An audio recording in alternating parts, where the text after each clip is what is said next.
Welcome, everybody, to the Divisional Round of the Sports Cliches podcast. I'm Craig. That's Jay. No funny intros today, baby. All business All here. business. Yeah, we're good at that. Unlike most of the teams trying to hire head coaches where there's no business going on. Yeah, there is some wackiness. I know Jeff Saturday just got interviewed today for that Colts job. You think he's getting it back? There's no way. No If they way, right? rehire Jeff like that had to be like a courtesy, like you were here anyways. Yeah. We might as well hear your argument. There's no way Right. Jeff Saturday's getting that job. I mean, you literally it's one of those it's not quite Mike Singletary, but a little bit of that, right? Yeah. Former player, well respected. Although Singletary came from a completely different organization, and Saturday you actually have something within the team, right? But you have that, so you have a head coach that understands the players because he was a player. That's the thinking that I guess you have with that. But you absolutely would then need to have really good coordinators, your positional coach guys, a good wide receivers coach, a good quarterback coach, because you're not going to have all of those tools. You're literally kind of like a figurehead, and the real work would be being done by your coordinators. So that's the only way that would ever work, and that's kind of what they tried to do a little bit with Singletary with the Niners and other of those. Like, they're good names and probably fun to work with in a lot of regard, and someone who players would respect because they were players themselves. But when you're fucking losing all the time, and some of it's clearly mismanaged on the coaching side, you could only stick with that. Good feelings and shit only go so long for that stuff, right? That's just it, right? Like there's only so much of like, hey, I like this guy, he's a good guy for us, before it becomes, but you're not doing anything to win. Yeah. You are actively hindering us quite substantially throughout the season. Eventually, people stop showing up because you're not winning games, and then you start losing money. And now, as an owner, GM, you gotta really, it'll work for a little bit, right? It's Moneyball. They're talking about David Justice. He's all like, they'll help our season tickets early in the season, but getting the dog days and almost that line of thinking. It's like, yeah, a cool coach could be fun for the first half of the season, but when your team's 1-7 and fucking out of it, and there's no hope, and the players are hating it, you get tossed. Unless you're the Raiders and you can't afford to fucking do so, because you gotta pay to fire your coach. Because you can't pay 3 coaches, but you can only pay 2 coaches. We can only pay 2 coaches at a time. Yeah. At the end of this season, we're done with Gruden, and we can fire McDaniels. So that one, that's just there. That's not even a question still. Like, they got rid of Carr, too. That's the decision they made. That it's got to be one or the other. Something's got to drop, and obviously they've already kind of announced that they were going to keep McDaniels around, and Carr's said his goodbyes. Here's the funny thing, though. We've lived in a world where Jimmy Garoppolo played for the Niners again this season after he said his goodbyes. And it was a lot better terms on that one, I can give you that. Sure. But, I mean, until it's done, it's out there, But, you never know. Gotta imagine Carr goes somewhere else. McDaniel stays for that. I don't know, any other coaching situations hopping out to you? In this offseason early on. There's a couple of them that I think could actually be pretty decent jobs to land, right? Houston was always going to suck this year. Like, that was... They were trying to lose. It was inevitable. I don't get firing Lovie Smith at all. But I think if you get the right guy there, you have a high draft pick this year where you're likely going to get a really stud quarterback. They have cap room to blow this year. Like, they got tons of space in cap room. You might have something to build there. Indy, obviously. again, they're going to have a high draft pick where they will likely get a quarterback they want, especially because I've heard rumors that they're the team that has been absolutely busting down the doors of the Bears. Right. Indy's like, what do you want? We want that #1 overall pick. What do you want for it, right? So if you get that, and then you get likely Bryce Young, although CJ Stroud could be a name in that mix as well. There's a lot to like in Indy too. The name that you will know that is interesting that everybody is interviewing, then I can't imagine goes through a second interviewing process without being hired, is DeMeco Ryans. Right, that's the name I'll throw out there right now. He was interviewed by everybody last year. Nobody ended up hiring him. Everybody has at least requested or scheduled an interview with DeMeco Ryans already for their vacant head coaching jobs. I would be shocked if DeMeco Ryans doesn't end up as a head coach by the start of next season, which he honestly deserves a chance. That San Fran defense has been phenomenal under him for a few years now, and I think he deserves the opportunity. No, that's the crazy thing. This is year 2. Yeah. This is year 2. And it's been absolutely, I think, and we'll talk about, I have some specifics as far as how DeMeco's been running the defense as of late. That's very interesting, and I actually talked about this with my brother the other day, and it's kind of, it's an interesting take I got on it, but we'll talk about that a little bit.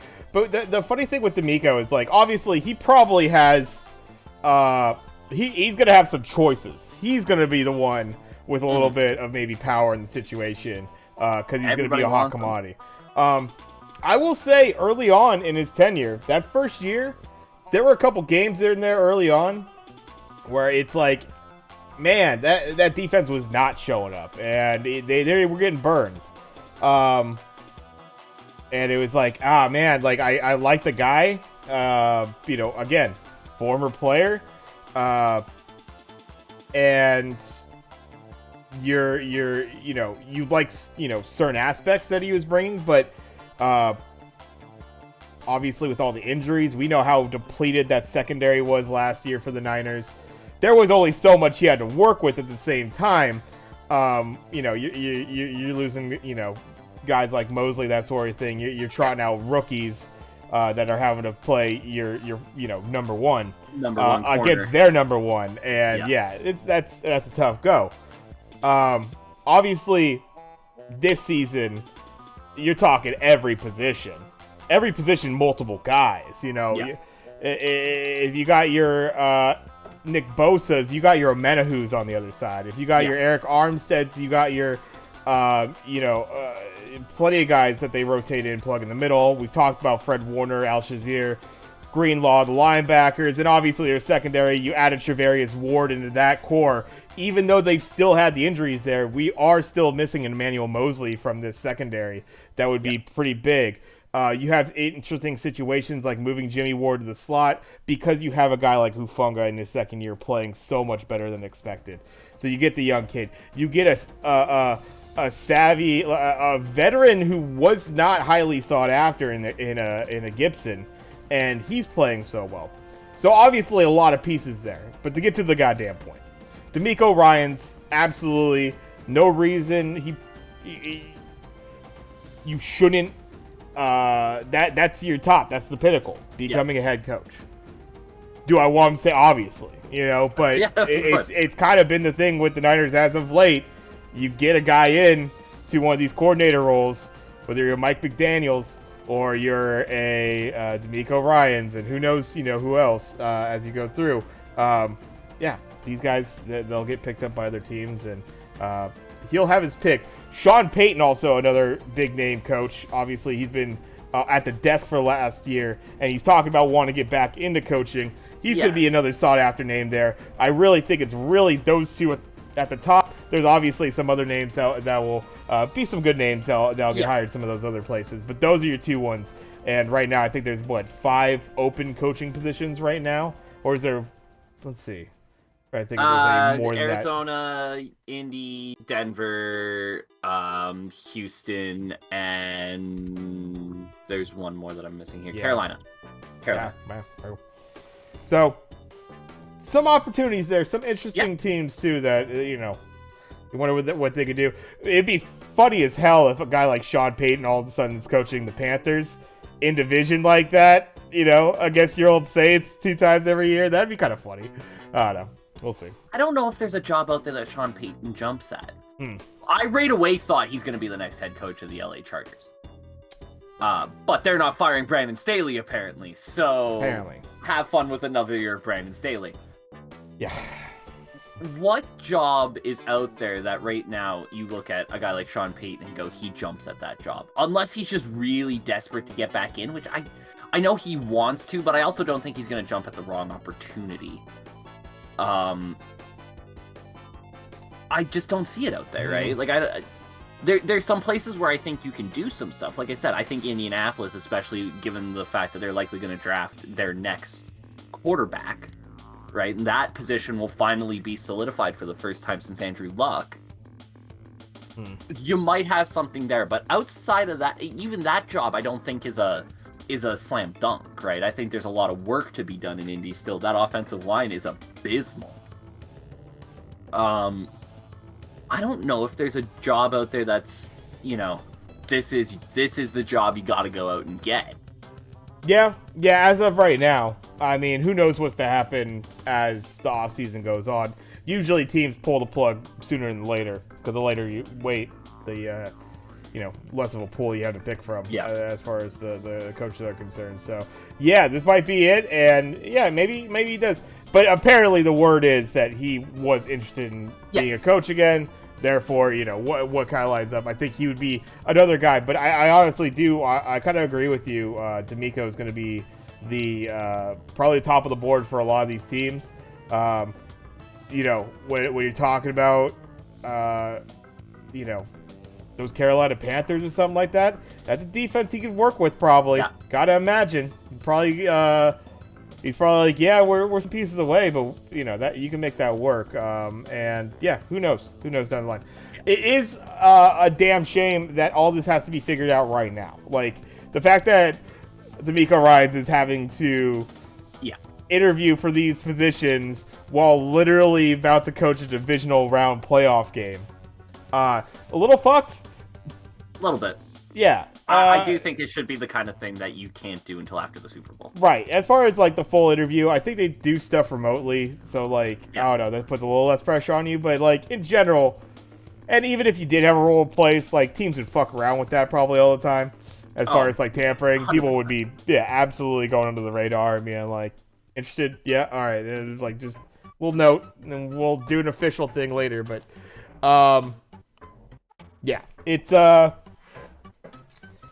It'll be a opportunity for Ryans, and I can't fault him for going for a head coach right now. Even though, only been the coordinator for a couple years over in San Francisco, but when you're doing as well as that team's been doing, you're gonna get picked up right away. Pretty much, that's the way it's gonna go.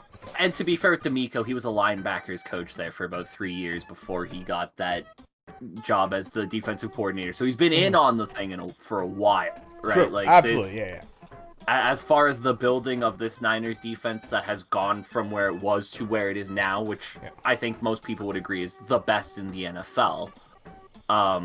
He's been a part of that from day one, ground up, right? As far as going from linebacker coach to defensive coordinator, he's had his hand in that. I could actually, obviously going back to his old team, going with someone like the Texans. Texans are a team, though, that's literally been through a new head coach the last 4 years. 4 coaches in 4 years. If they finally goddamn stick with something, they better do it with fucking D'Amico Ryans. They're like one of their marquee players from their history, basically. As sort of a if you're going to pick up D'Amico Ryans as the Texans, you gotta imagine it's under the premise of, like, we are giving him 2 or 3 years to really get this thing underneath him and see if this thing can get moving forward. Because it's honestly, why did you fire Lovie Smith? Like, okay, for starters, why did you hire Lovie Smith? But let's ignore that for a second. Sure. The Texans finished 3-13-1. Did you expect any better? Nobody else did. Right. It was a late That was looking like a 1-win season, obviously, and then Yeah. they go around and fuck up, It was pick so up a couple perfect. They dubs. did such a good job, and then they failed. Yeah, yeah, hilarious fumble of not losing there, but yeah, that's to be seen, I suppose. With it's yeah, I figured Lovey might get a little bit more of a little bit more rope, just a little bit more slack on that, but unfortunately, yeah, I mean they are. Uh, I think for them,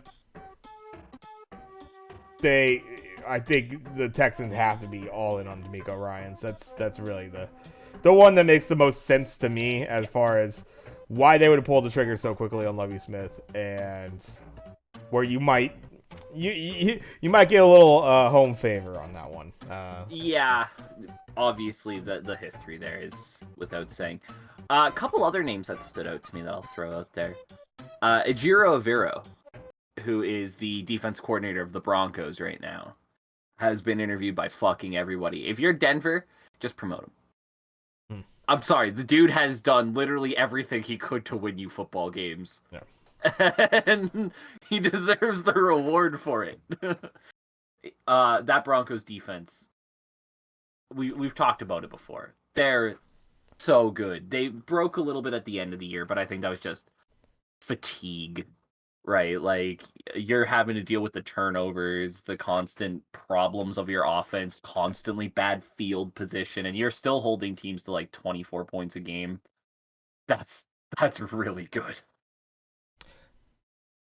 I mean, And yeah, there was like that Rams game late that was really yeah, weird. You had stuff like that, but yeah, for the most part, literally keeping them even relevant in games as historically bad as that offense was. It was, yeah, that was something. That's gonna get you some recognition, I would imagine. So yeah, I agree with and that. supposedly the first name on the Colts list, and the one that they were right away to interview, Rich Bisaccia, That's right. has is a name that's been passed around by a few teams, and I it sounds like the Colts are really interested in Bisaccia.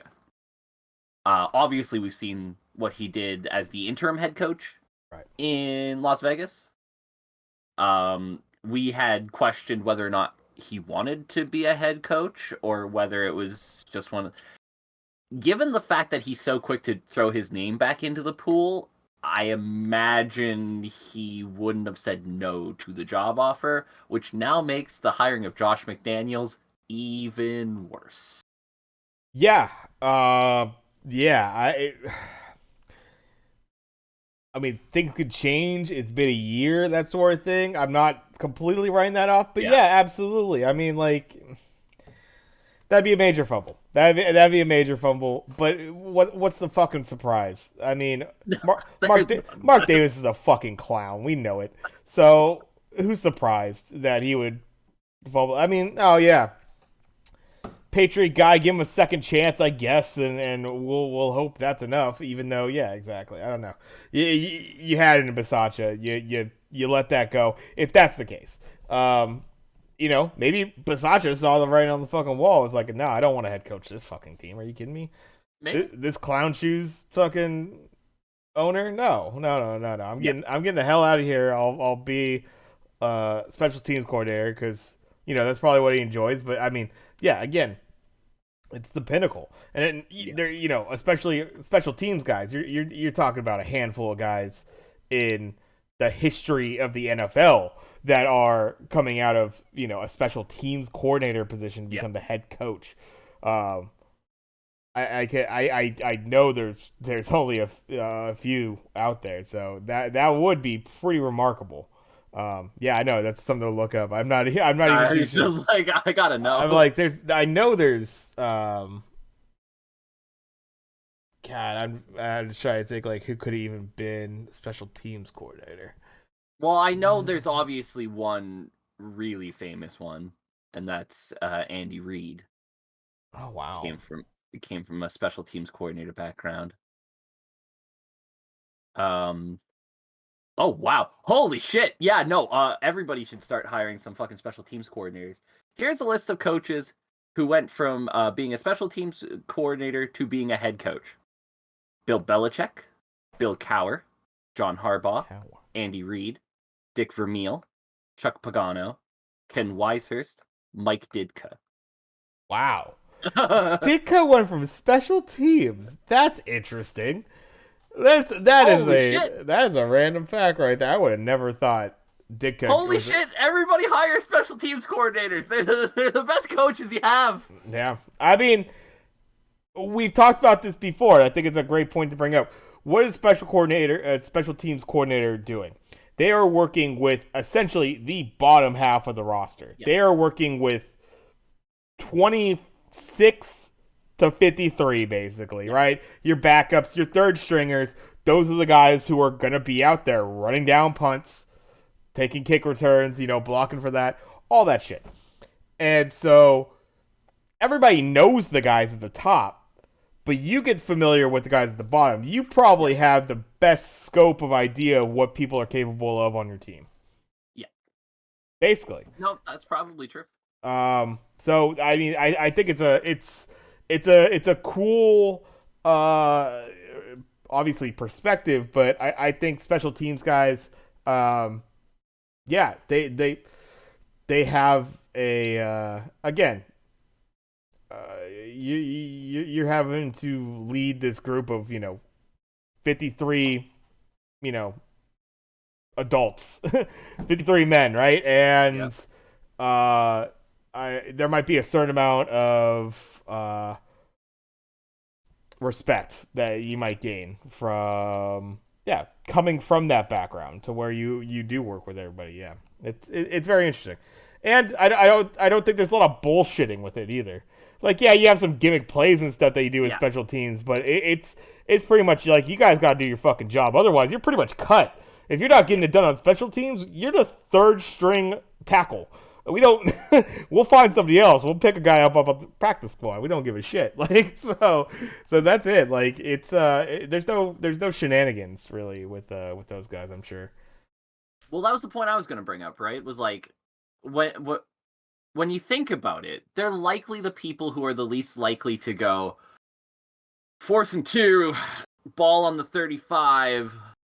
Anybody want to throw out a Philly special here and see if we can pull right? Like, they're the guys who more than anything understand. Listen, get out there. Let's do our jobs. Let's do what we're supposed to do, and we will do this. They're probably the people who are the best motivators on the team because playing special teams fucking sucks. Yeah. Unless you are the kicker. Oh. And even wait. Yeah, hold on. Wait a second.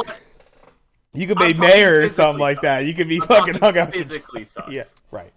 Right. Because your job, if you are on special teams, is run head first down the field and run as hard as you fucking can into the other guys. Yeah. It's shit. Special teams is not fun. I've heard McAfee talk about the idea for guys on even kick like field goal kick blocks. Yeah. Blocking. And especially for like the center, all you can do is you snap the ball and then you're just supposed to what's called die slow, which is you're going to be knocked on your ass. Yeah. Try to stay as upright as you can, and as you fall, make sure you're getting in the way as much as possible. And you're just going to get your ass blown up every time because they're going to hit you, blow, right up the middle. That's the most effective way to get to that. That's going to be a block kick if you don't do it, but you need to die slow. And so that's the whole, like, damn, that's fucked, man. Special teams sucks. Hats off to those fucking long snappers that stick with it through the years. Tabor Pepper for the Niners. Awesome dude. I follow his social media. He's great flow good on dude. Tabor Pepper as well. Tabor Pepper, Pokemon card collector as well. Does pack openings. Really? Yes, does pack openings on his stream. That's sweet. But yeah, it's a thankless ass job, and that's just it. And you're the bottom of the roster. If you're fucking it up doing that one, you don't have a place. That's basically it. We gotta have guys that can do the job. you might be the third string on the depth chart for offensive position or defensive position that you're trying to play. And we might need you for that at some point. But right now, I need you to perform on special teams. And it sucks. Yeah, exactly what you're Yeah, saying. it is not fun to be one of the nameless, faceless guys on special teams. So I imagine there's a certain level of motivating on special teams, especially if you're a good special teams coordinator, being able to get your guys every time. Because here's the other thing about being a special teams coordinator: if you stay at a job for 3-4 years, right? If you're the offensive coordinator, you get your group of guys who have been there the whole time you've been there, and they're your guys. Defensive coordinator, same thing. You got your guys who've been there the whole time that you've been there. Special teams coordinator, you're lucky if you get a handful of guys who will stick around for 2 years on special teams, right? Because either they're a rookie who was good enough to become now an offensive player, Right. or they've been replaced by somebody who doesn't need a second contract. Yeah. Yeah, I mean, yeah, exactly. Like it's a very um not revolving door per se, but yeah, absolutely. There's Volatile. It can there be there very is going to be a volatile. lot of rotation going on for sure. So being that guy who doesn't matter who's there, you can get them up doing the job, doing it well every time. There's got to be a certain level of that translates to being a head coach. We've talked about it before with the X's and O's guys who are head coaches, Josh McDaniels, who just never seem to translate into being a head coach. Right. Right? I think not being that X's and O's guys, being that motivator, being the guy who can get your guys up for doing even the most frustratingly menial task as run headfirst into that guy in front of you, and you're gonna feel it the next day. Yeah. If you can get those guys up for doing that, that definitely has to translate into being a head coach. Yeah, yeah. I'm excited. I'm excited for Bisaccia. Yeah. I'm glad he's going out for it again. I think the right guy. I think the right guy. And again, like it's. I wouldn't. Yeah, maybe. You gotta think. As far as good head coaches, Yeah. probably about the same number as good quarterbacks in the league. Talking about 20 something, Yeah. and That's there's probably like 10 guys that really, like they're on very shaky ground, and probably like if like a Josh McDaniels, a financial situation that worked out, yeah, he'd be fucking gone. Staley, young guy, I guess they're giving him a little bit more rope. I mean, granted, a lot of teams are too quick to pull, like fire a guy like a Lovie Smith unless they have a plan about that. I'm thinking they have a plan about that as far as the Lovie Smith situation. But yeah, so many teams are one done, and you're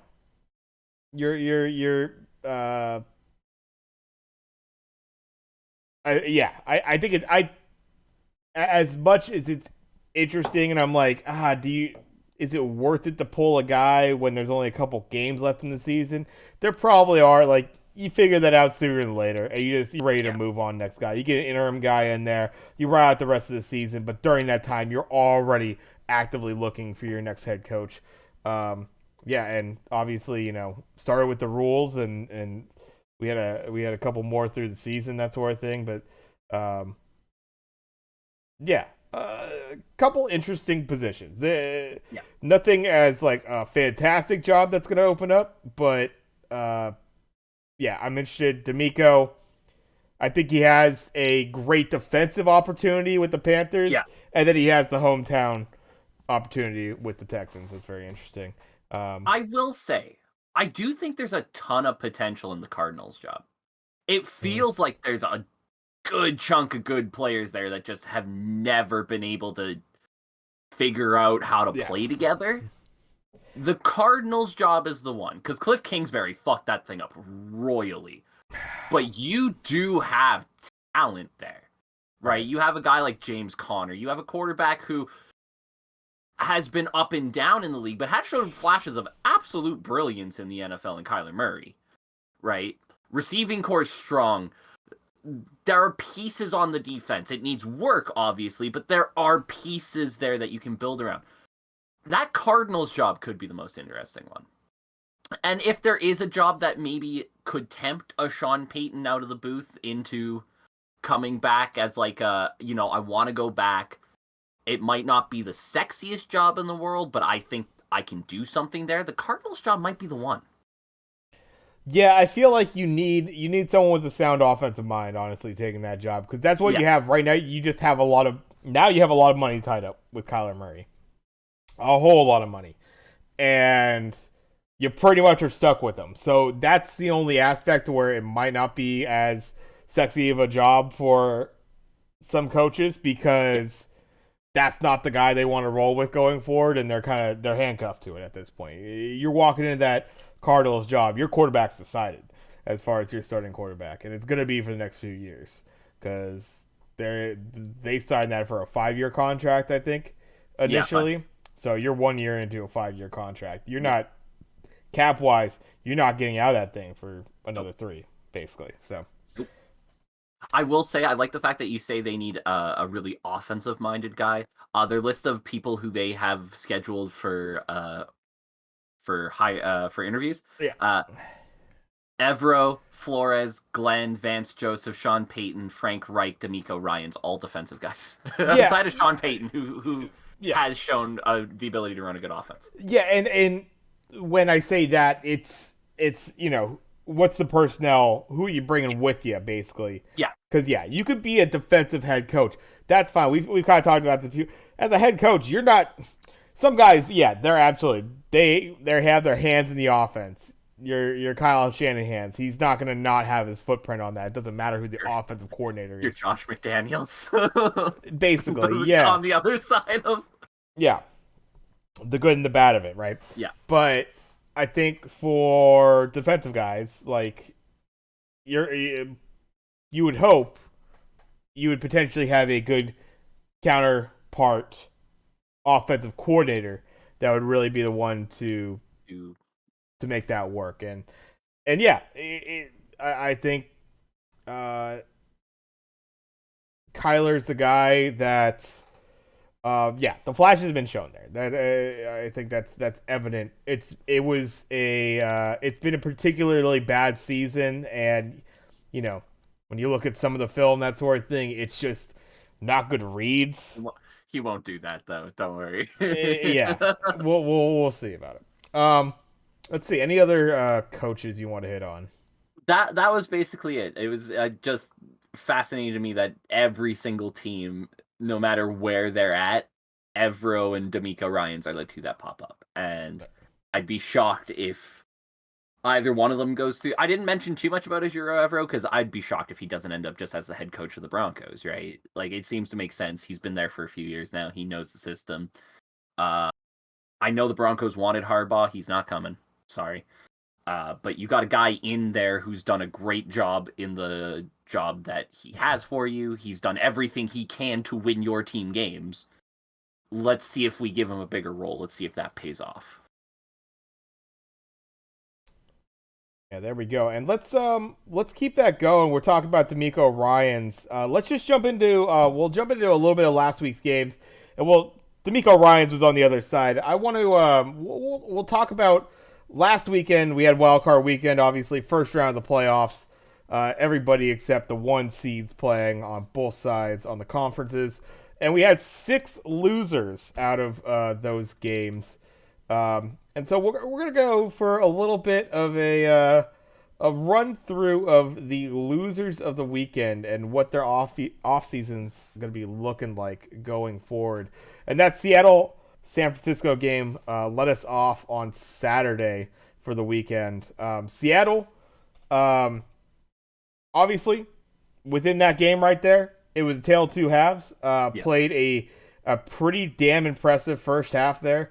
Um, it got away early. They were down 10 zip.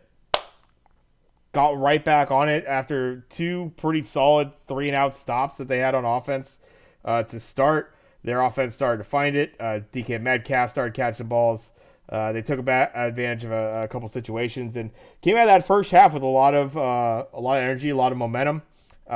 Ultimately got shut down for them. But going forward this offseason, it's been a little interesting. There's been whispers that I've heard as far as, they are in the very interesting situation of a team that has made the playoffs, maybe despite my rankings and that sort of thing and how I felt about them. But they also are a team that has a top 5 pick in this next year's draft. In a very QB heavy draft that has a lot of good prospects at it, there has been talk of, do you start to plan for the future now? You have Geno Smith, but Geno Smith is a vet, and it's a guy that you just kind of brought in to almost bridge it at this point to hopefully kind of the next era of your team in a way. How much do you stick with the Geno Smith, and how much are you looking potentially at a young quarterback in this upcoming draft? What do you think? It's interesting to me because I don't look at the Seahawks as a draft as a potential taking a quarterback at their number 5 pick, Mm-hmm. right? Because I think the guys who are at the top of this board are your Will Levises, your CJ Strouds, your Bryce Youngs, guys who are ready to go off the gum, right? Okay. I don't necessarily think the Seahawks are going to look at that as something they need. I'm more looking at their number, what is it, 17, 18, something like that? Their natural pick would be Yeah, probably in the they're 20s then, right? oh, yeah. Well, 20 something, right? let's see. They finished with a 9-8 record, lost in the first round of the playoffs. They might be right there in the late teens. They're Because late now, teens, early 20s. Whatever it is. I yeah. look at them as a legitimate potential landing spot for everybody knows my least favorite fucking guy in this draft, Anthony Robertson, out of Florida. Right. Gator. He's not a guy, or Anthony Richardson. Richard, yeah. Yeah. I don't think he's anywhere near ready. Not even close. He's miles away. He was terrible this season at Florida, but he's got all the raw things that every coach dreams about, right? I know that there's a lot of mock drafts that have him going high. I can't see that, right? Like, with the Bears being number 1, they're going to be trading back. Beyond that, you got the Texans, who really need a quarterback, and then the Panthers, who desperately need a quarterback, and everybody else at the top of the draft is kind of like, you're grasping, right? Yeah. So I don't think anybody's going to reach for Richardson. I think Richardson makes perfect sense at that. They'd be pick 20. Exactly, pick 20. Okay. At that pick 20, right, Richardson falls to you. You get a nice backup quarterback who can learn from Geno Smith, who has a lot of the same physical tools as Geno Smith. Good legs, solid movement, good arm, but needs to work on them, right? The kind of guy that you'd want under a learning tree to learn that stuff. I don't think anybody's going to take a risk on Richardson to be their guy right away. The only team above them who I can see them maybe doing it is the Panthers, if one of Levis and Stroud don't slip to them, because then they could also do the same thing with Sam Darnold. Okay. Where Darnold's your starter and Richardson sits behind him. But I just don't see it happening. I don't see him going that high. I think he is a later first-round draft pick, and I think it makes a ton of sense for him to go to Seattle. But you obviously then have a top 5 pick. You're looking at maybe somebody like Miles Murphy. Peter Skoranek would be a huge addition. They did struggle at tackle at points this year, as far as with a lot of health issues, and they could really use getting a little bit younger on that offensive line. Peter Skoronski rather would make a lot of sense. If Will Anderson Jr. falls to them because everybody gets quarterback happy, you take Will Anderson Jr. He might be the best pure talent in this draft. But they're going to have a pick of this unbelievable litter despite having a very good season. They were beyond the teams that are going to go far into the playoffs. Like, this is one of the best seasons the Seahawks could have asked for. We were a good team, not a great team, not an outstanding team, but a good team, and we get a top 5 draft pick. Yeah. Yeah, I mean, obviously, it's a interesting situation now that, I mean, nobody could have really predicted that was going to be the case. I mean, we knew that obviously the Broncos were in a tough division. The AFC West always showed that, but no one thought it was going to go as badly as it did for the Broncos. Therefore, all of a sudden, this first round pick they've given up has just become that much more valuable there. So yeah, it all kind of lined up with them as far as how badly Broncos did, how well they did. Um, you know, they're able to kind of build on that, and it's going to be an interesting one. I mean, I along with the AFC West, the NFC West is it's going to be a damn tough division. I feel. I mean, you had really stinker seasons from the Cardinals and the Rams this year. I get just the natural feeling. Rams not getting so goddamn injured. They're gonna be on a little bit of a downslide from what is now a year out from a Super Bowl season. Especially what is Matthew Stafford going to do after this year, right? Is he coming Exactly. back even? I think they have pieces around that though, to where they really shouldn't be like a 4-win Yeah. team. Um, Cardinals, I would imagine, that's really more of a team that could float around that 500 mark. That's not going to be a team that's necessarily going to be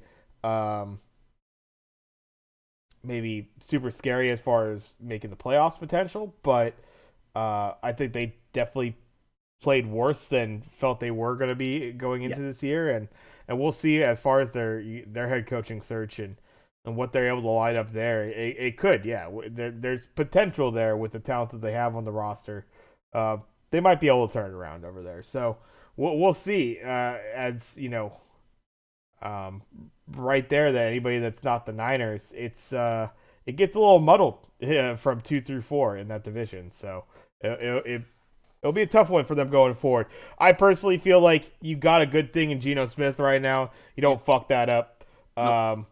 And yeah, you got some good ammo to deal with. I mean, there's nothing that says that you're absolutely having to be tied to this fifth pick either. You could Nope. still get crafty with it. You could somehow, if a quarterback's there and a team really needs a quarterback and they're willing to overpay to jump up to that 5, I think you listen to that phone call if you're Seattle. So a lot of opportunities here for them. This draft, we have the teams that really pop in the draft to us. I think who did last year? Jets obviously did. Try to think of the other teams There that was a team who traded up twice in the first round. It was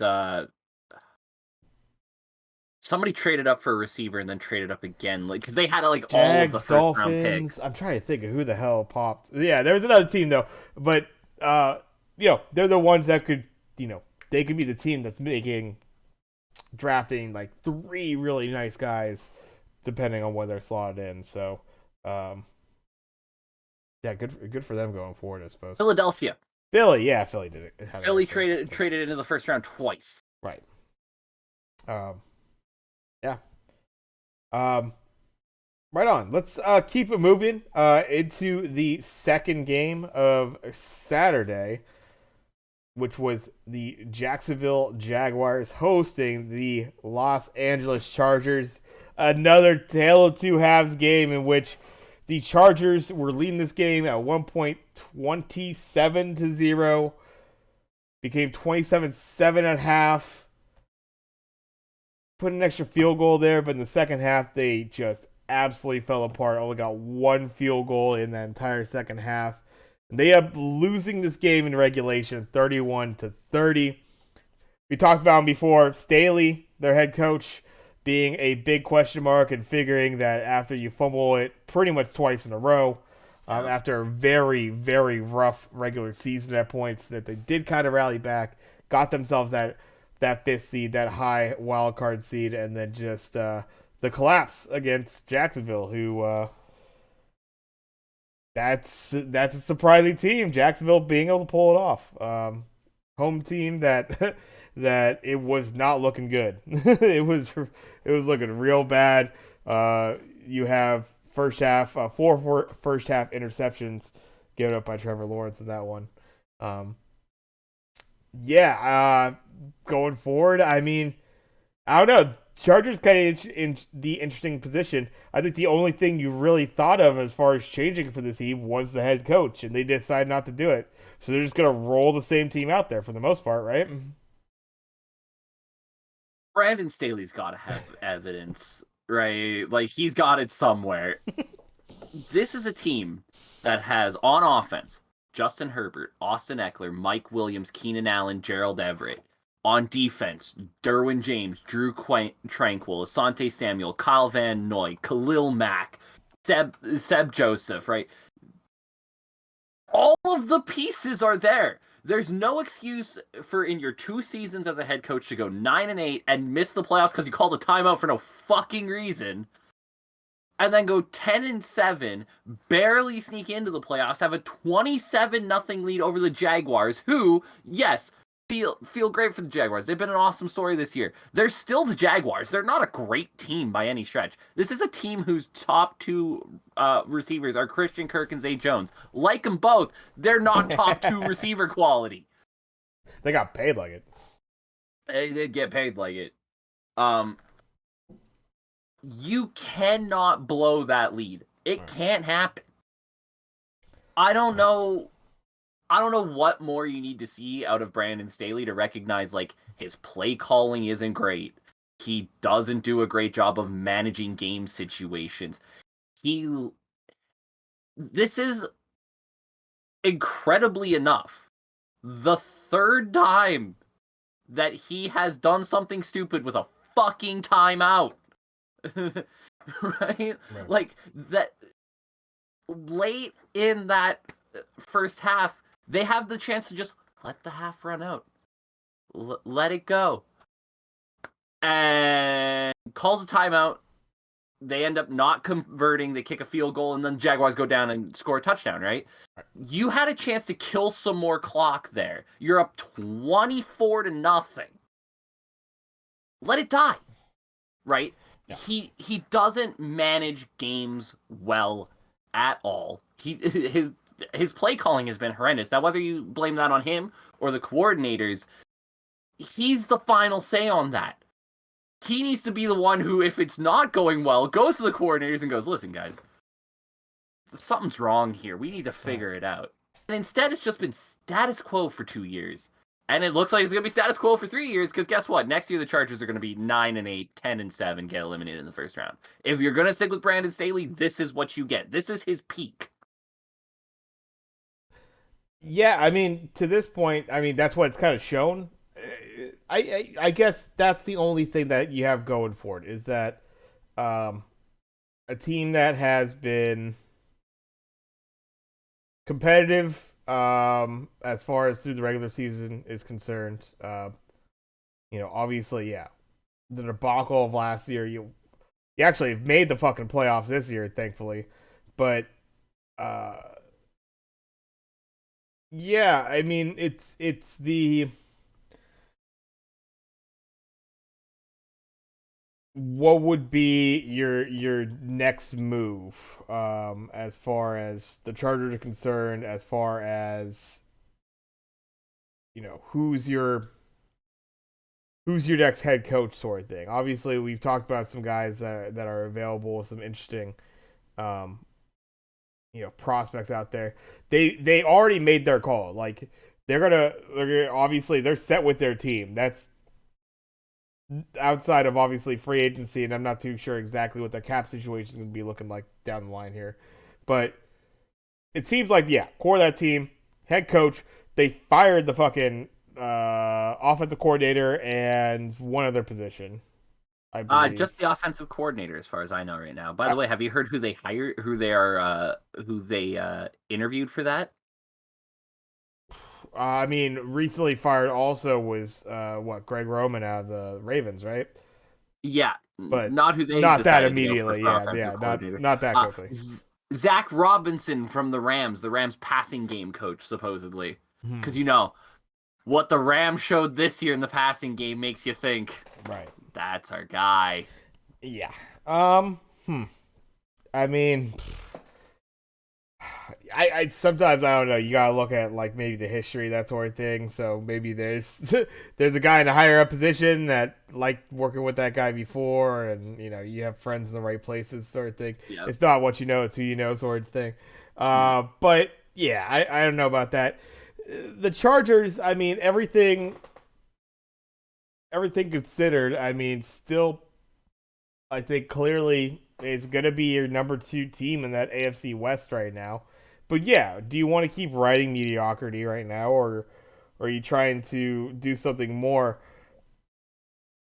I will say, like I said before, I I appreciate the idea of giving a little bit more time for teams and coaching and all that scheming and that sort of thing to develop, not be like one and done, that sort of thing.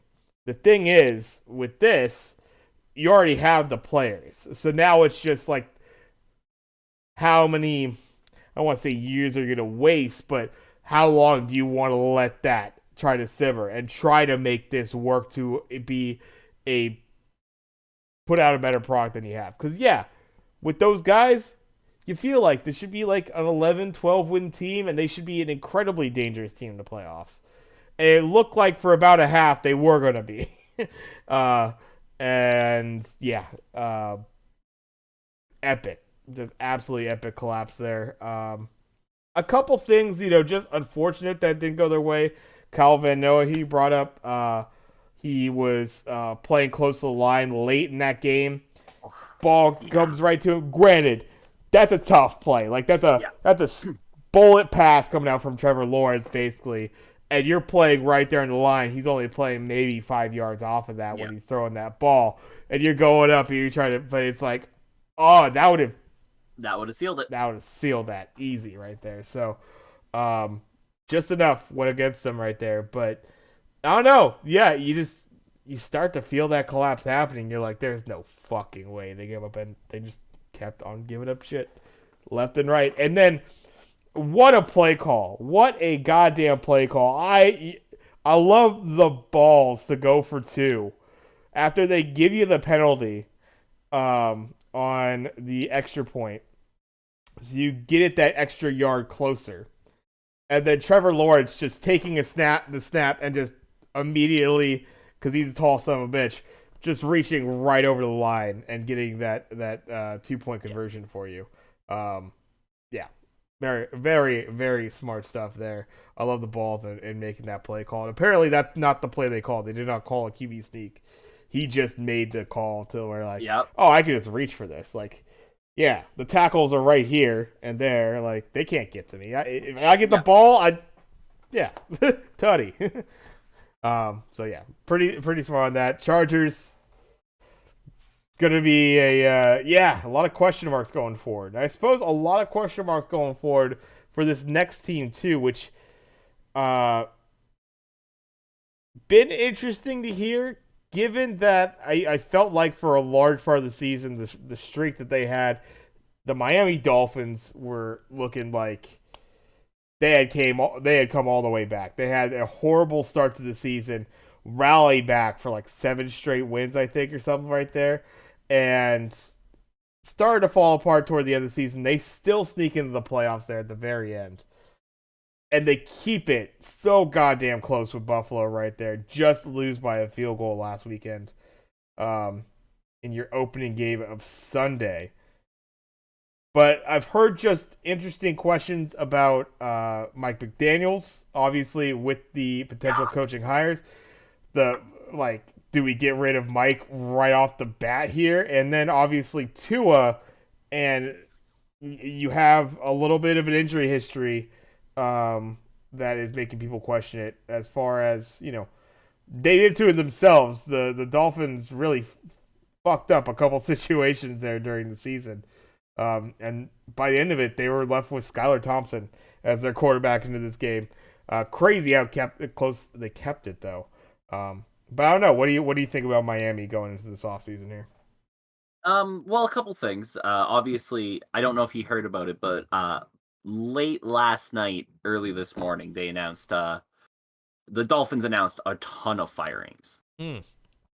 None of which being Mike McDaniels, which leads you to believe that Mike McDaniels is probably staying around. But they fired Josh Boyer, their defensive coordinator, Steve Gregory, the safety coach, Ty France, the outside linebackers coach, and Steve Ferentz, the assistant linebackers coach. So they're starting the defensive side of the ball fresh. Yeah, their defense was fucking horrid this year. So Yeah.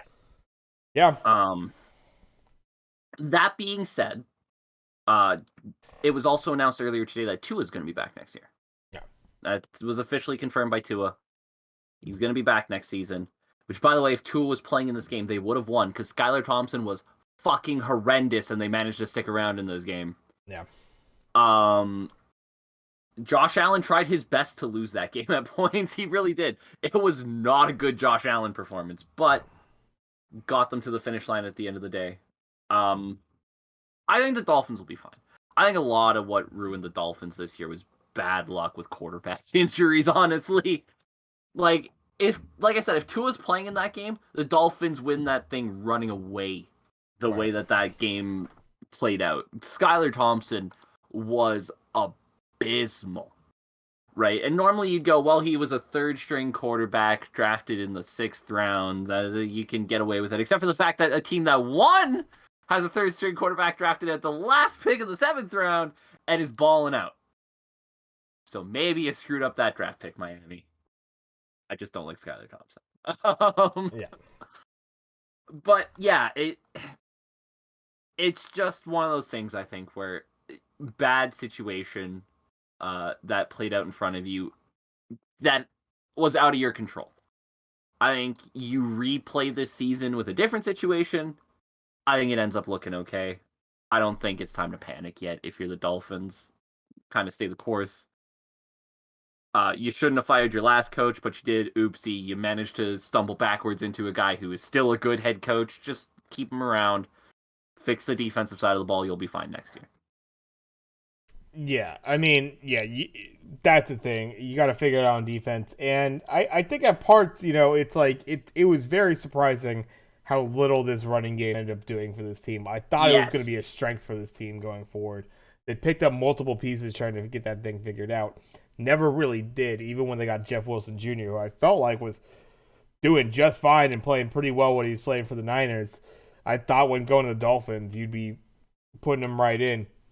McDaniels has obviously he was the running game coordinator for the Niners, but figured they'd be able to utilize him just a bit better, but that never came to be. And yeah, a very unusual game. You had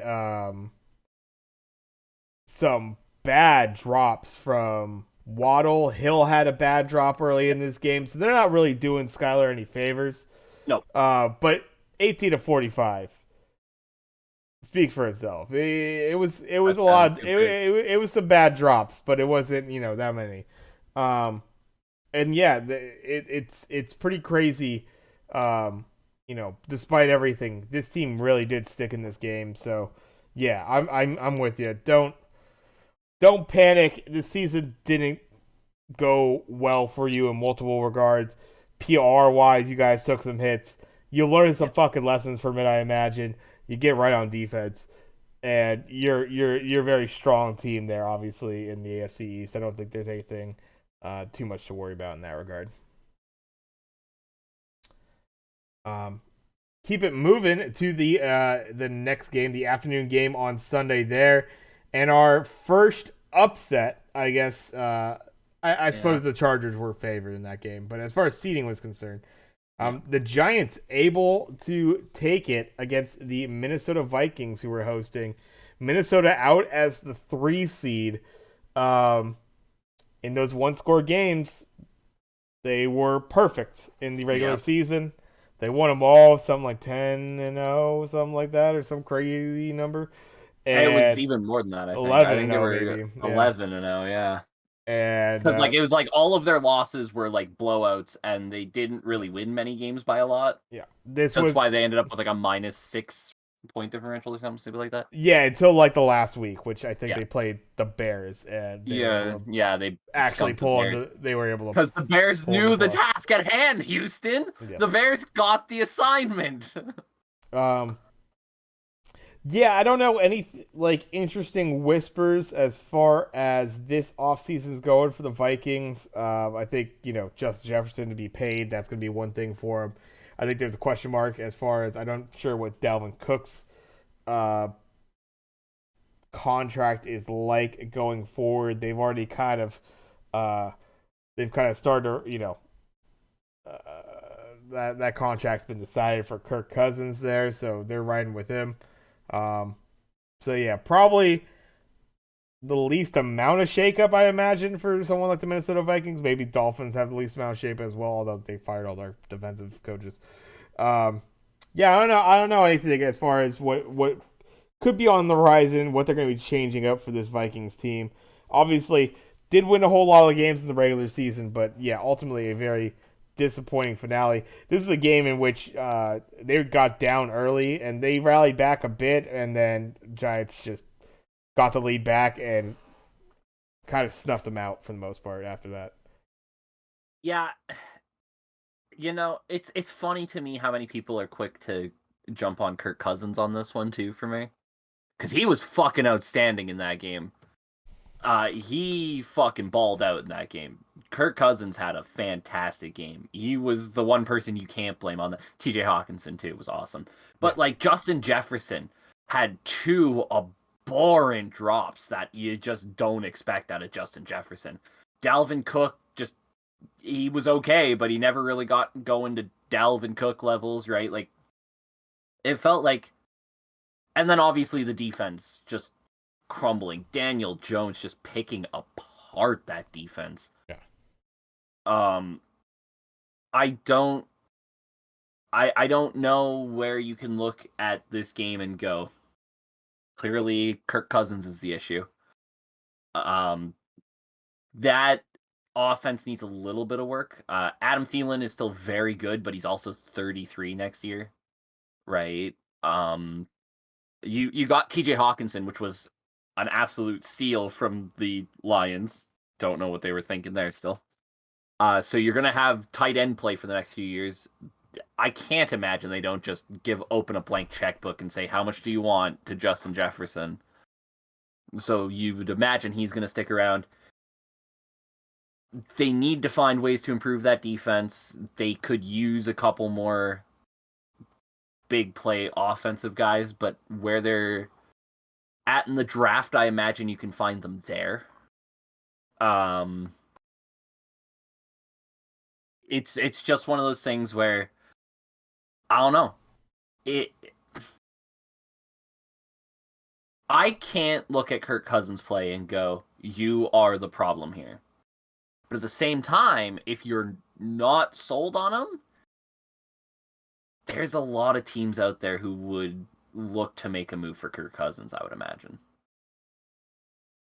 Yeah, I wonder what the cap hit would be in that situation, how much you'd be having to take penalties, that sort of thing. Because even trades, they'll come with some kind of penalty to them.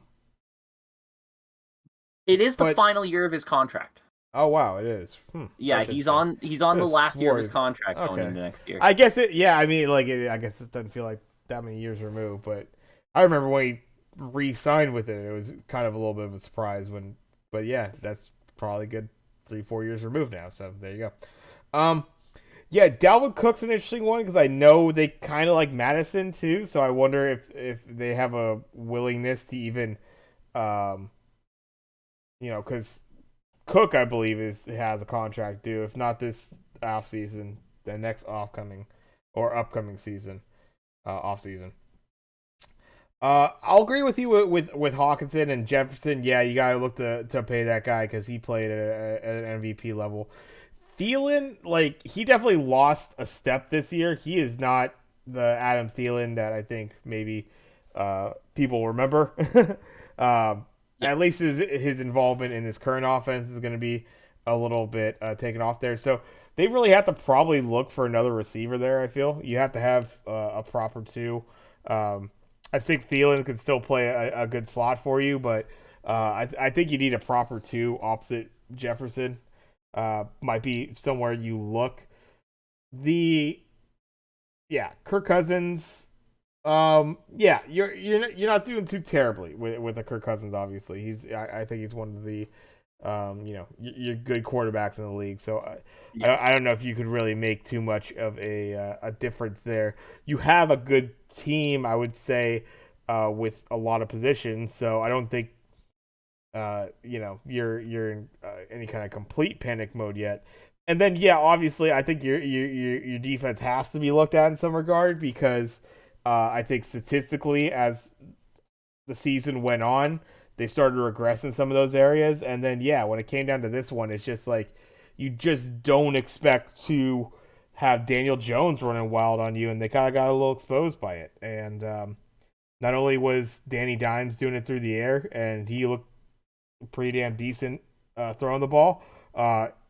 He ran on you for almost 80 yards. Like whew, that's rough. That's rough. You're not expecting that coming in, and if you're not able to make the adjustment, it starts to kind of kick your ass. And it's I think it's a big reason why the Giants get out to the lead they did, obviously, and yeah, as much as the Vikings came back late in that one, it just Giants feeling like they're in control, sort of thing. They've been doing that all season. They've been able to, when they get leads, they're not gonna make the mistake of making mistakes. Basically, like we talked about,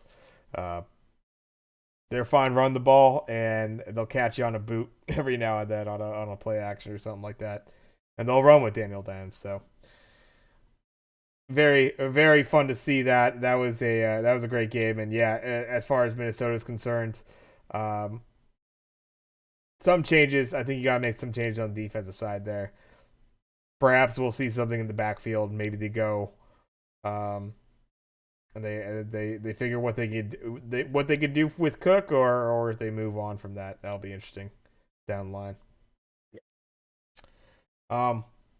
Keep it moving on to the last game of Sunday night, and Cincinnati Bengals hosting Baltimore. Tyler Huntley led Baltimore Ravens. That hung in there pretty damn well. Cincinnati ends up taking it at the end by a touchdown, but the Ravens going forward, obviously the talk has been you got to get Lamar re-signed. I guess the latest thing I heard is that Lamar is going to be involved in the hunt for their next offensive coordinator. As I brought up earlier, Greg Roman is out as OC for Baltimore there. So they're going to be moving on that. And with that kind of word of that Lamar is going to be involved with the OC pick, sounds like they're going to be getting that guy paid going forward. I'm not sold on that yet.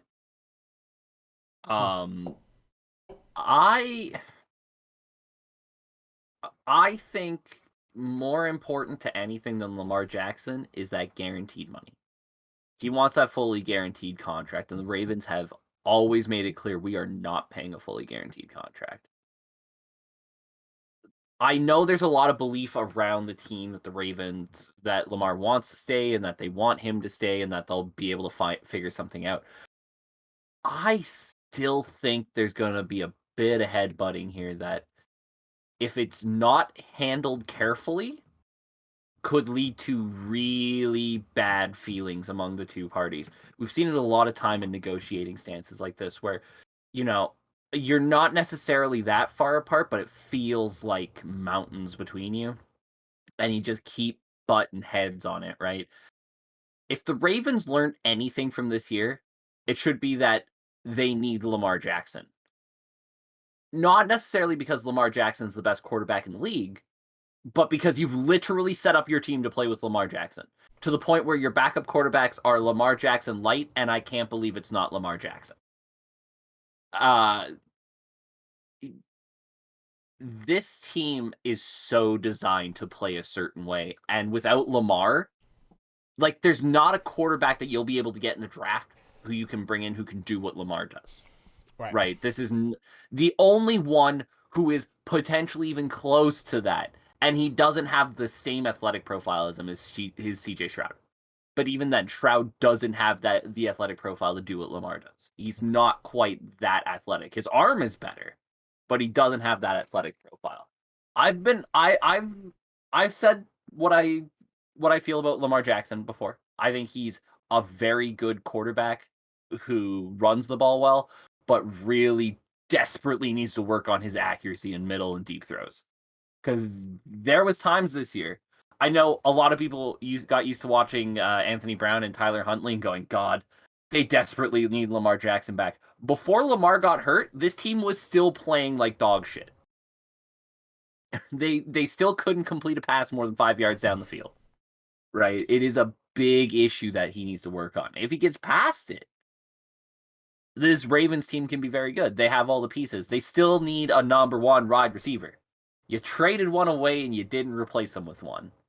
Now you need to find one. Luckily for them, they're at a part of the draft where they will likely be able to get either Jalen Hyatt or Jackson Smith and Jigba, unless something happens with the wide receivers where they end up going a little bit higher. Even then, I know a lot of people have talked about Josh Downs very highly. So, like, there's guys there that they'll be able to make a move on that can probably fill that role. But there is issues there, and I'm still not 100% sold. Even with Lamar Jackson, this Ravens team is better than the Bengals. It's an interesting. I mean, like, a lot of things point to if this team just had a little bit more of a capable offense, they win that game. Because in a lot of ways, they played better than the Bengals in that game, oddly enough. Talk about first downs, time possession, lack of penalties. Unfortunately, one more pick there. Didn't give up as many sacks. It's just like multiple areas as far as yards moved down the field. Their third down efficiency was garbage. Kind of points to a lack of offense, obviously. Like, drives getting stalled out on them quite often. But yeah, it was a very. I think you could kind of tell a pretty damn flat game from the Bengals, and if you have just a little bit more from the Ravens, they might take that game for sure. The way that I agree, you've kind of built this team up, and the makeup of it and your scheme, everything revolves around Lamar for the most part. Yeah, you got to get that figured out. Obviously, you have guys like Dobbins had some soundbite. He wasn't obviously happy with how everything went down. You've already made the mistake, I feel, of giving up a guy like Hollywood Brown who could be a weapon for you, and hopefully, just give you a little something more down the field. But yeah, I think you're either this is a very interesting offseason for him. I mean, you either right now you continue down this path of going with Lamar and sticking with this scheme that you've built up, or I mean, this is when you cut it right here, and you're gonna have to kind of rebuild a lot of aspects of how you've built up your team at this point. This is the offseason to do it. So this is going to be a very interesting one, I feel, for the Ravens. Yeah. Of all the teams that lost this last weekend, theirs might be the most interesting as far as what this team looks like now and what it could look like going into next season. Very big potential for that. Because I think there's one other team that has a much more interesting offseason ahead of them. I will say. That's really not wrong. Yeah. I will say I don't necessarily disagree that with Lamar Jackson, the Ravens could have beaten the Bengals today. But the same thing could be said about the Dolphins with Tua beating the Bills.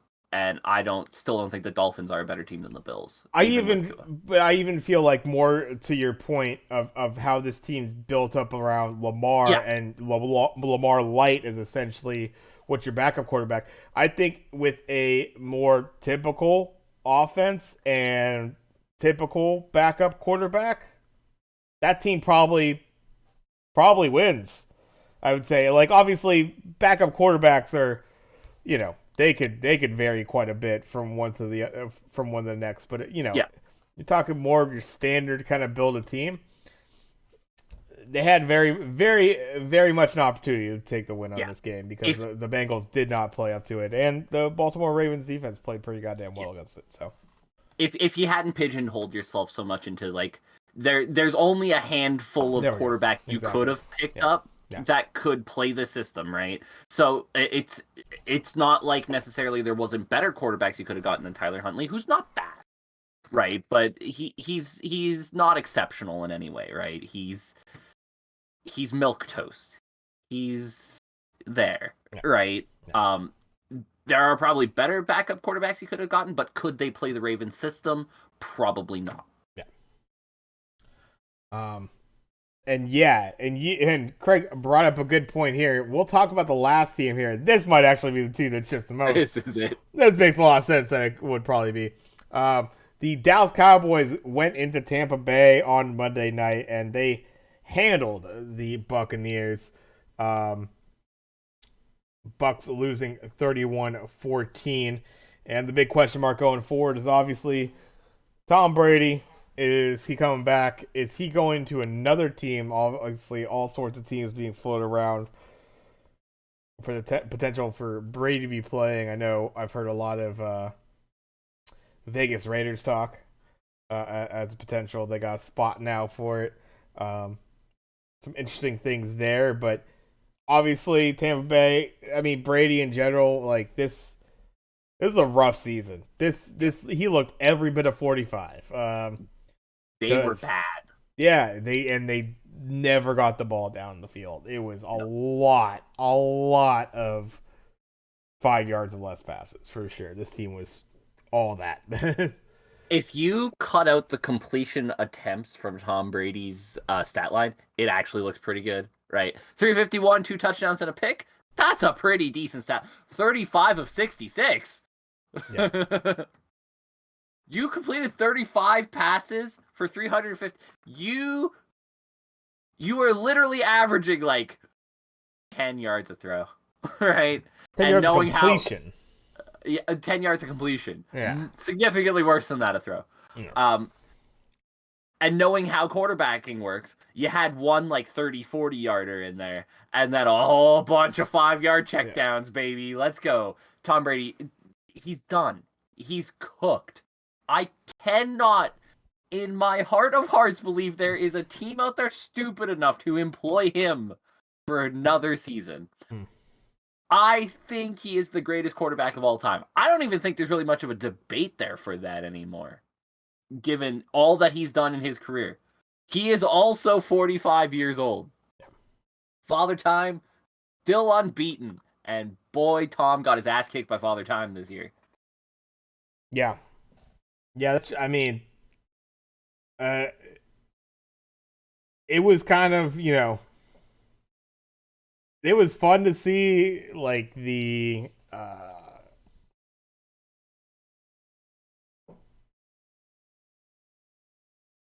could have been the same idea of the going away tour, right? Certain players have had that.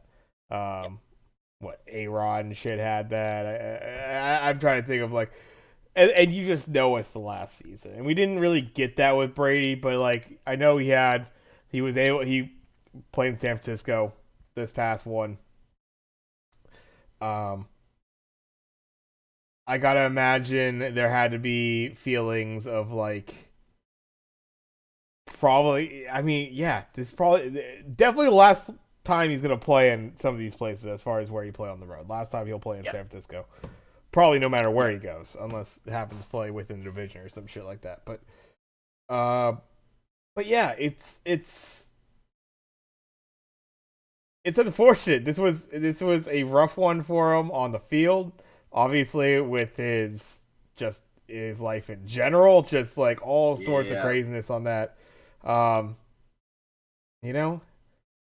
There was something to be said, and it sounded like there was a lot of potential for that to happen. He decided to come on back, but there was a chance right after that Bucs Super Bowl, and he could just ride off in the sunset, just drunk off a boat, and that could have been the last time we ever saw Tom Brady was when he was smashed coming off that Super Bowl boat parade bullshit that they did.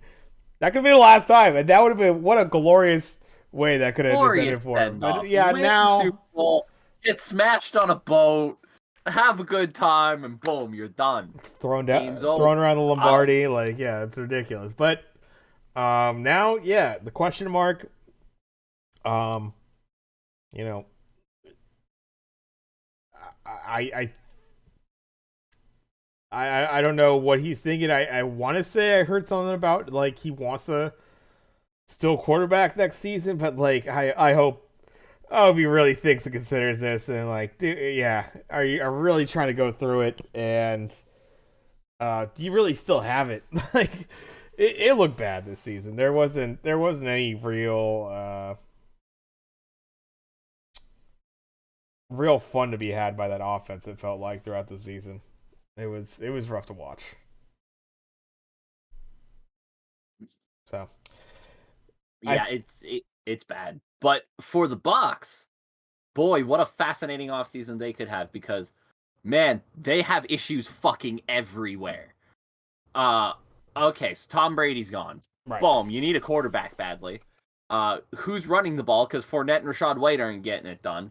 You have Chris Godwin. That's great. You expect Julio. You expect Julio Jones to come back for cheap? Probably. Is he good enough to keep playing for you at that level? Probably not. Um, Mike Evans keeps getting hurt. It'd be nice if he could stay healthy, but I doubt that. Your defense doesn't really exist. You have Vita Vea. He's really good. Oh, I mean, their defense played well at times this year. They were actually good for the most part. I feel like, uh, but yeah, I mean, they definitely weren't. They weren't stopping teams that were the really good teams. Like they were able to play pretty well against their division, and plenty of opponents where I feel like they played better than the bad teams. That's for sure. But yeah, they're definitely not. Yeah. It's empty calories good though because like this is a team whose defense was getting work done on them when they played the Bengals, when they played the Ravens, when they played the Browns. Like Nick Chubb ran circus on them, right? Hell, even the Panthers, like Sam Darnold was moving the ball on them in that game. Freaking Desmond Ritter played his best game of the season against that defense, right? It it looks good, but it's empty. Brock, obviously, that was the Brock Purdy game, was the Buccaneers game, right? Yeah. Where it's like, here you go. Yeah. Feeding you your lunch, Tom. Feeding you your lunch. Kind of ironic because Brock Purdy coming into the team very similarly to Tom Brady. 7th round draft pick, kind of comes from out of nowhere. Who's this guy? Oh, he's good. Passing the torch when he didn't even know it.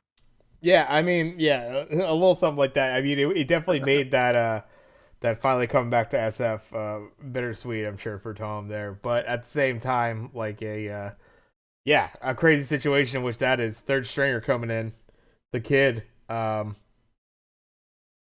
Probably, I don't know if he can allow himself to. Probably enjoy a little bit of that himself. Yeah. To see it. Okay, I feel like Brock Purdy's the kind of guy who allows himself to enjoy that shit. Or Tom Brady, you're talking about? Yeah, Tom Brady didn't actually enjoy any of that. He gets no joy in life. That's why he can't be around his kids. Perhaps there's no joy for Tom Brady. He loves he's got like his avocado fucking TB12 tequila baby. or some bullshit. Yeah, what is he drinking out there? Yeah. All is just forcing TB12 down his kid's throat. And, oh yeah. No, more push-ups. You can't be good. You must be great. All my man does is work out and drink tequila. It seems like that's about it. Kids are like 5 years old, just like I just want to play catch, Dad.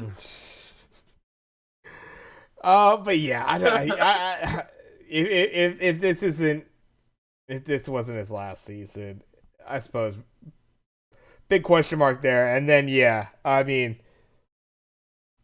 granted, they're in the NFC South. Who knows what the fuck we're gonna see out of the Bucks next year? But it's probably gonna be the Kyle Trask led Bucks, and yeah, I don't know about that. Or Blaine Gabbert. Yeah, Blaine, get in there. Oh no, why not?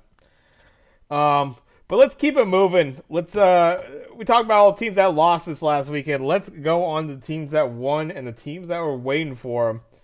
And we'll start off with the Saturday afternoon game coming up in it's like 17 or so hours from now. 1:30 Pacific time. You'll see it on the ticker there. I add that below. Tomorrow, we're going to be having the Kansas City Chiefs going to be hosting the Jacksonville Jaguars.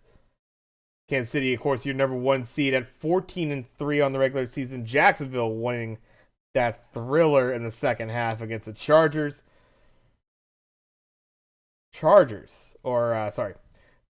Chiefs coming in and going to be -9 here at home. Who you got? Don't like that spread, Tap. Don't like that spread. I hate that spread. The Chiefs are going to win. Spread. Yes. Let's start off with this. The Chiefs are going to win. Do I think the Chiefs are going to win by 10? Yes. No, I don't. It doesn't. I'm going to take the Jaguars. I think this Jags team is scrappy. They stick around with everybody. They're never out of a fight. I think the Chiefs win, but I think this ends up being like a 30-24, right? Like it's a scrappy game. It's close on the score sheet. The Jaguars maybe give themselves a chance to stick around, have a puncher's chance, but ultimately fall to a team that is a little bit further ahead in the progression than them, obviously. Yeah. But I think this is a big game in the Jaguars' steps going forward. They won a playoff game. As when you're ticking off the boxes of like where you want to go, make the playoffs, tick. Won a playoff game, ticked. The next step for almost all of those teams is get beat by a great team, but hang around. I think the Jaguars tick off that box in this one. I think they get beat by the Chiefs, but I think they hang in there. I really like what the Jaguars have going here, and I think this is another tick in that box for them. Fair enough. I think for me going into this one, it was, obviously we're talking about a Jags team that played two completely different halves of football right there. And they looked as bad as it could be pretty much until the very end of that first half. Defense gave up a shitload. Offense kept turning the ball over, giving short fields. Defense couldn't get stops on that. You give up 27 points. Yeah. But then you come out in the second half, and obviously you're firing. You're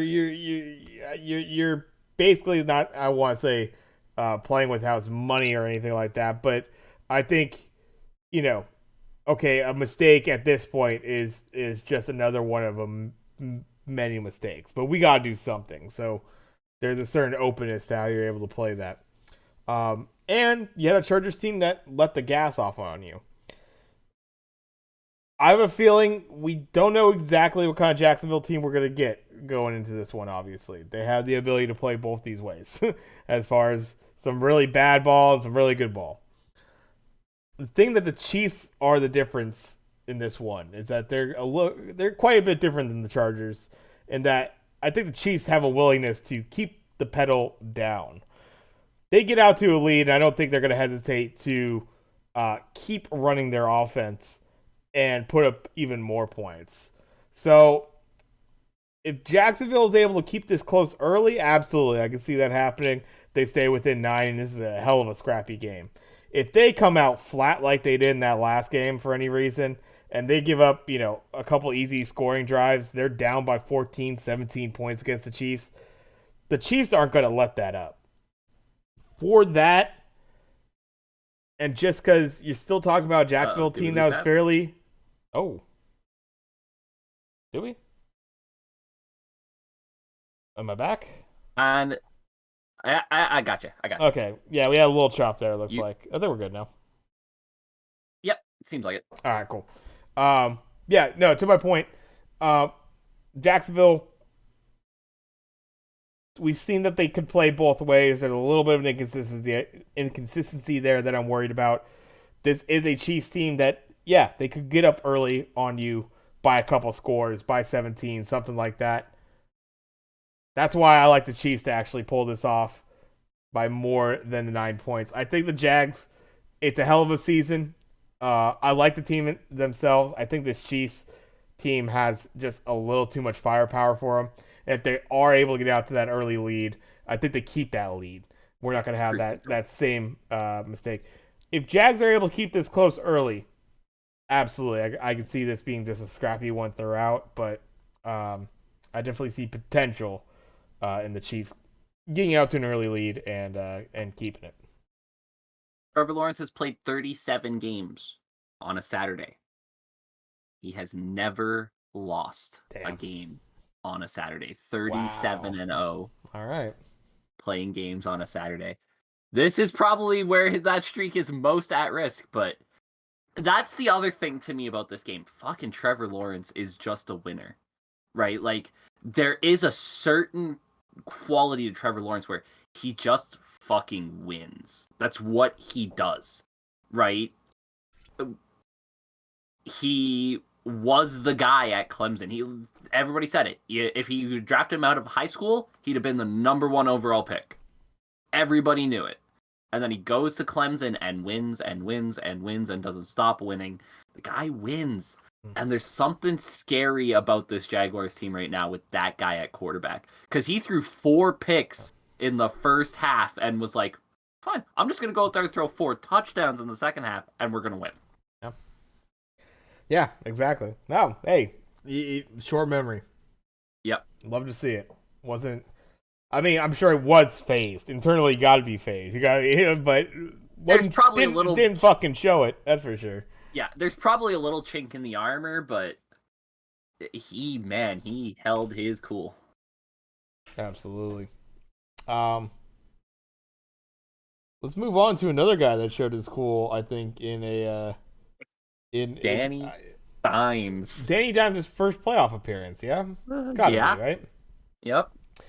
Danny Dimes and the New York Giants. Name's not ironic anymore. Yeah. Going into Philly to face off against the number 1 seeded Eagles.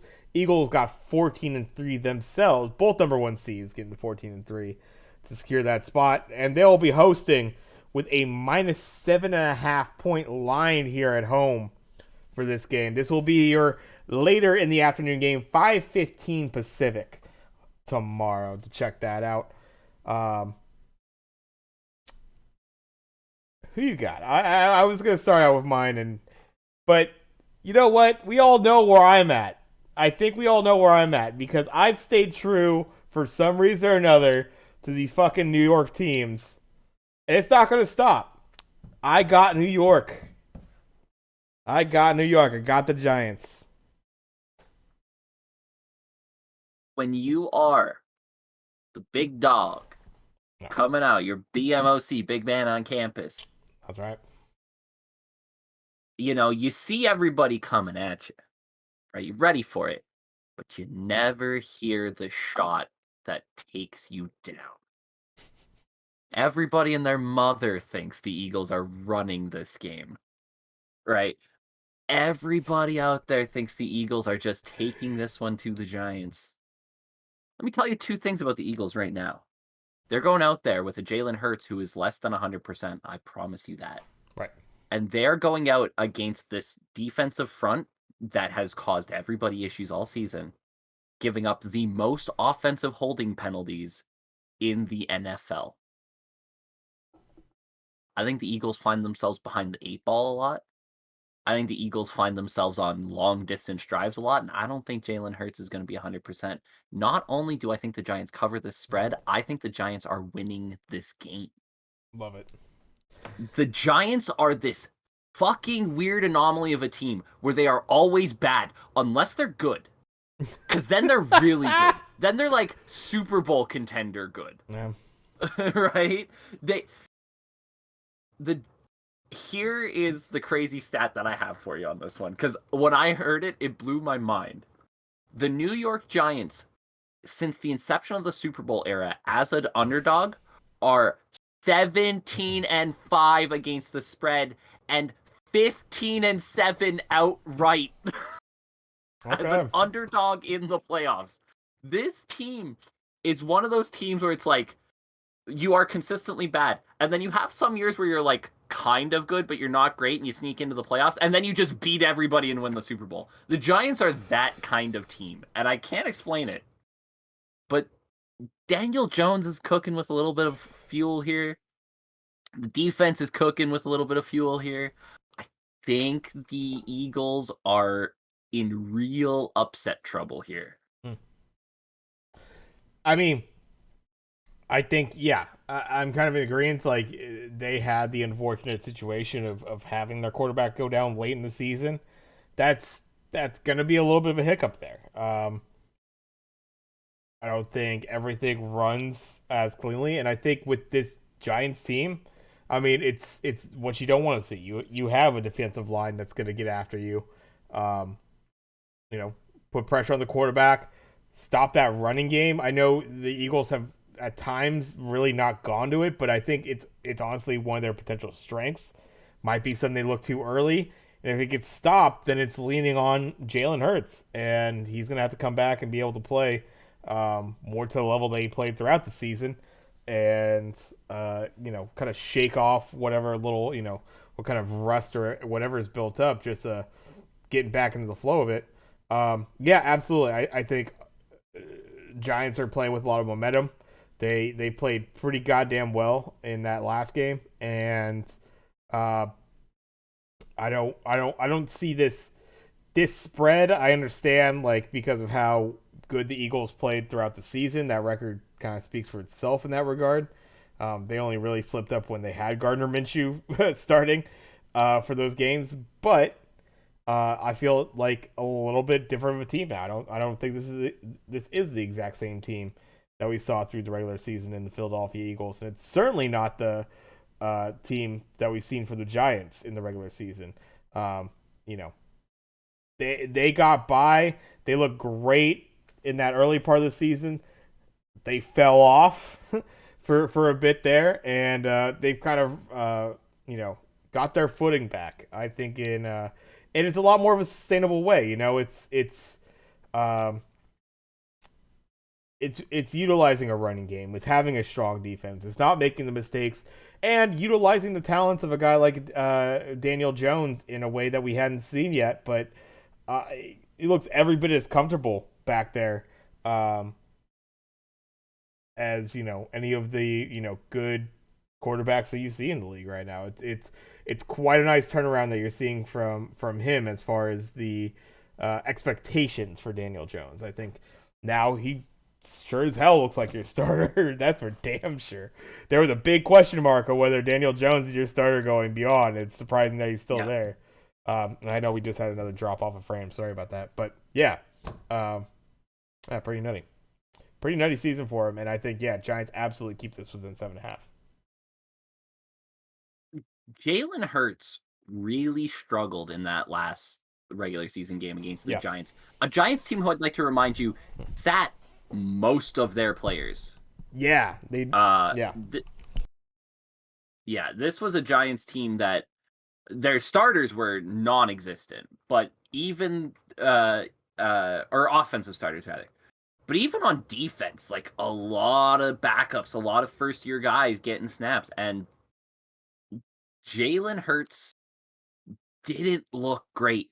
20 of 35, 229, and an interception is not going to get it done. And especially now that the Giants are going in full force, fully manned, nobody's resting, everyone's good to go. If he has a performance like that again, this game is not only going to be a win for the Giants, it's going to get ugly for the Giants. Because this Giants team capitalizes on mistakes. We've said it all year. The thing that the Giants do better than any other team is not make their own mistakes and capitalize on other teams' mistakes. Giants are going to play clean football. You know that. 60 minutes, they're going to play as clean as they possibly can. They've done it all year. If Philadelphia makes mistakes like they were in that last week game, I know they had the interception from Hurts. I think Hurts had a fumble. I think Boston Scott had a fumble.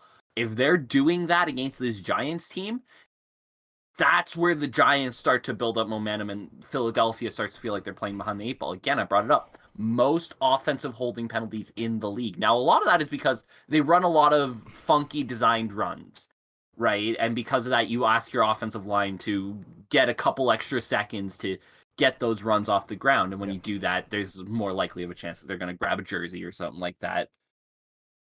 But this Giants pass rush can get after you, man. They have guys everywhere who get after the quarterback, get into the backfield, cause problems, even when they're not causing sacks. They didn't get a single sack on Kirk Cousins last week, but they were all like Azeez Yeah. Ojulari was always in the backfield, and Kayvon Thibodeau is getting into the backfield. These guys are getting in there and causing problems. It's going to be one of those days, and if the Eagles can't protect Hurts, if Hurts is struggling for this is going to be a long game for him. Yeah.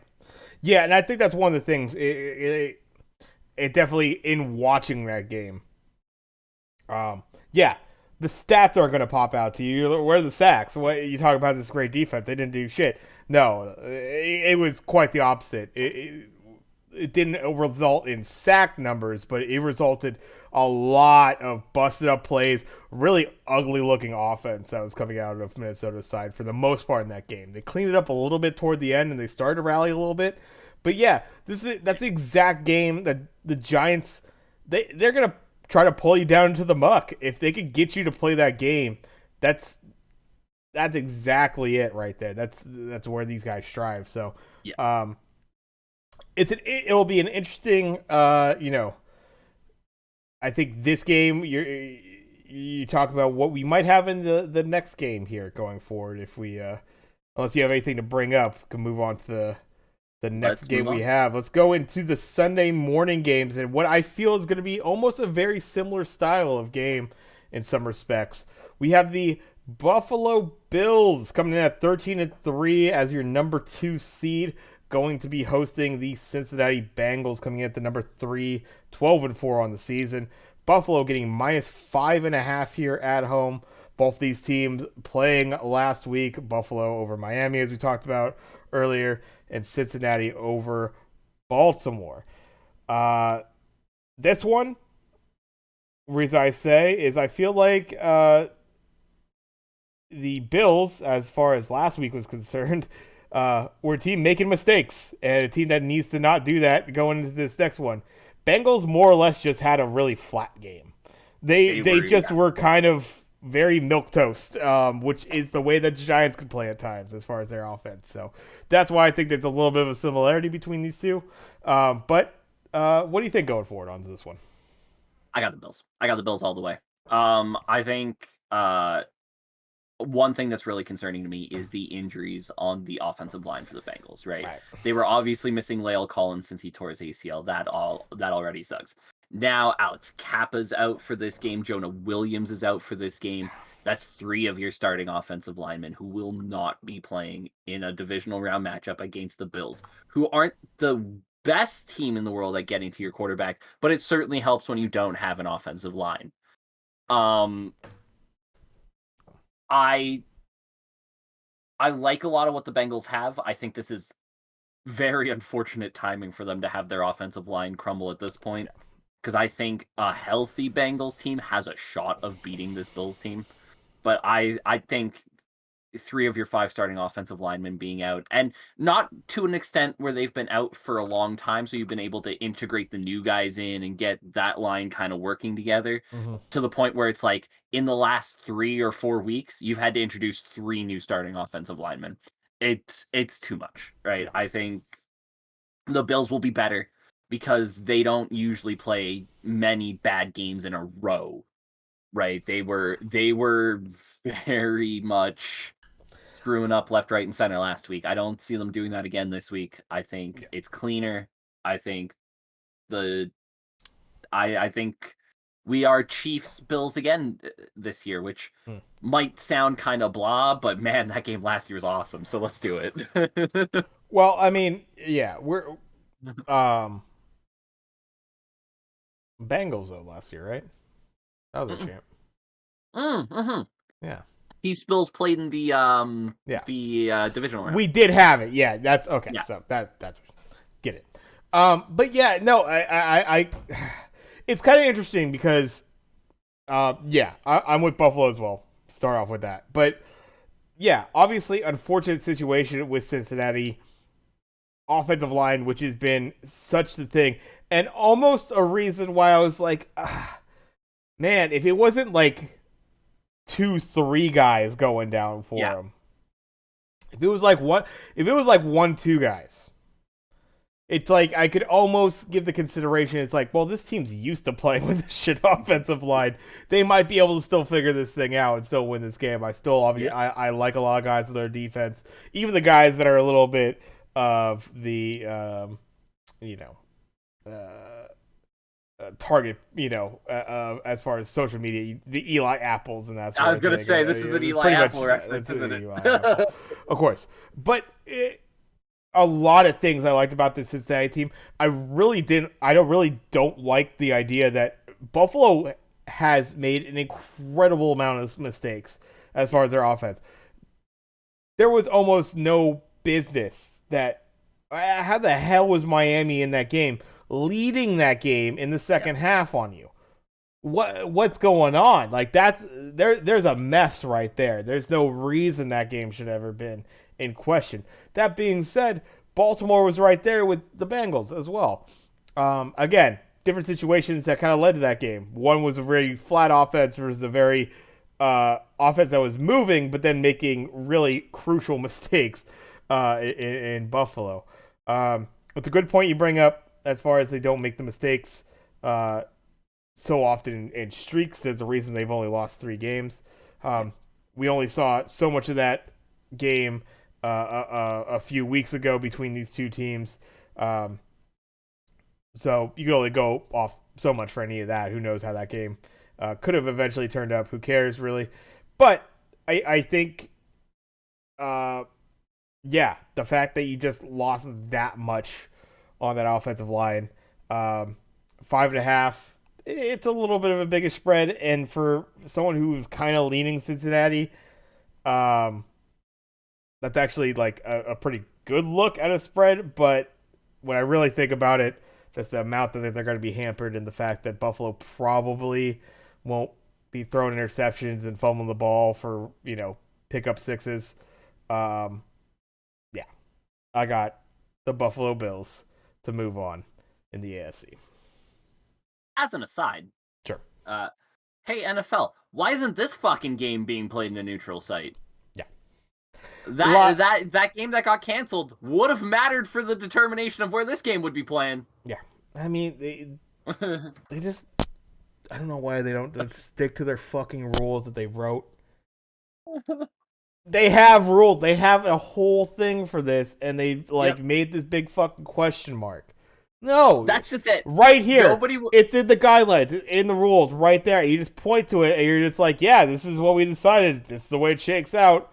Tough nuts if you don't feel great about it. That's what it is. We decided on this years ago. Okay. But they didn't do that for whatever fucking reason, and they shuffled like a couple fucking pansies. Like, I don't understand. What would you write the rules for then? Just to have them? You're not going to abide by them? What the hell's wrong with you? I think that's the thing for me here is like, okay, if this would have been at the home stadium because, Bills had a higher winning percentage, fine. Yeah. Completely acceptable. Except for the fact that you're not doing that in the championship game. Yeah. So why isn't that rule apply? Right. Bengals are probably looking at this going, hold on, so we're the only team that gets fucked by this ruling? Yeah. Just us. Yeah, I understand Zach Taylor's, when he came out with it after it happened, he's like, yeah, we're the only ones who actually get screwed out of this one. He's like, that's a great point. Pretty much. But yeah, Buffalo, unfortunate situation for the Bengals. I think they still have the chance. They might stun us all, and they might pull up second and third stringers and piece together an offensive line that gives them just enough time to get to their guys. You're still talking about a Cincinnati Bengals team with all those fucking weapons across the board. 3 wide receivers that you'd love to throw it to. A running back that you'd love to hand the ball off to. A quarterback that could do all those things for you. And a defense that I think is pretty well put together. I think they have every chance to make the upset here, but given the line and given the situation, gotta take Buffalo. The head's got to play today. It can't be the heart until we get to this game, because fuck that. This is my time, baby. my San Francisco 49ers coming at 13-4, number 2 in the NFC. Gonna be hosting the fucking Dallas fucking Cowboys. Coming in at 12-5. Scumbags at number 5 in the NFC. Now, -4 for the Niners going into this one. It's gonna be Brock Purdy coming out in his second playoff game.